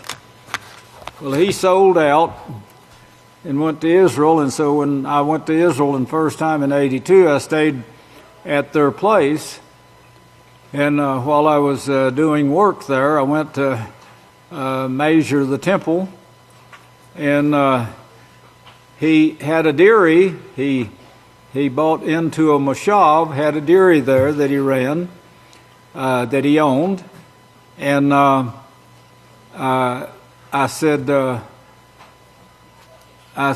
I see you have some sick cows. And of course, I'd raised with cattle, so I could recognize the diseases when I saw it. I said, I see you have some sick cattle. And I said, I'm sure you know it. And he said, yeah, I know it. He said, I have to have a vet out here 3 times a week. 3 times a week. Well, of course, they have a setup for that. They own their own vet. Their own veterinarian takes care of that moshav only. And he's going from one place to another, treating and giving advice and so forth. But they just turn in the order. My cows are got this or this or this, and they'd come 3 times a week to take care of those cattle. Well, that's pretty much sickness when you got this. Since that time, the earth has probably multiplied 10 times more in that way of sickness. nothing back the other way. It hasn't diminished at all. It's gotten worse. And of course, it's covered the earth now, the curses. You're cursed from the earth. And these curses are plaguing the whole earth right now. Food is in the worst condition that it's ever been since the knowledge was increased. They could have gone the other way and improved the conditions of the earth, but they have chosen to go the way of fast money.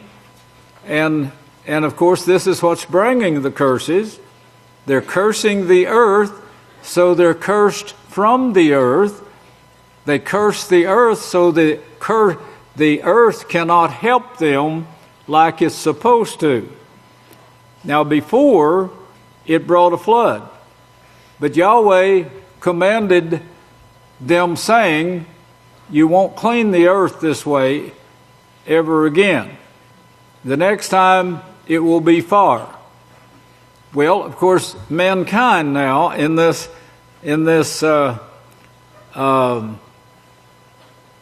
globe that has surrounded us, mankind has created within the human kingdom.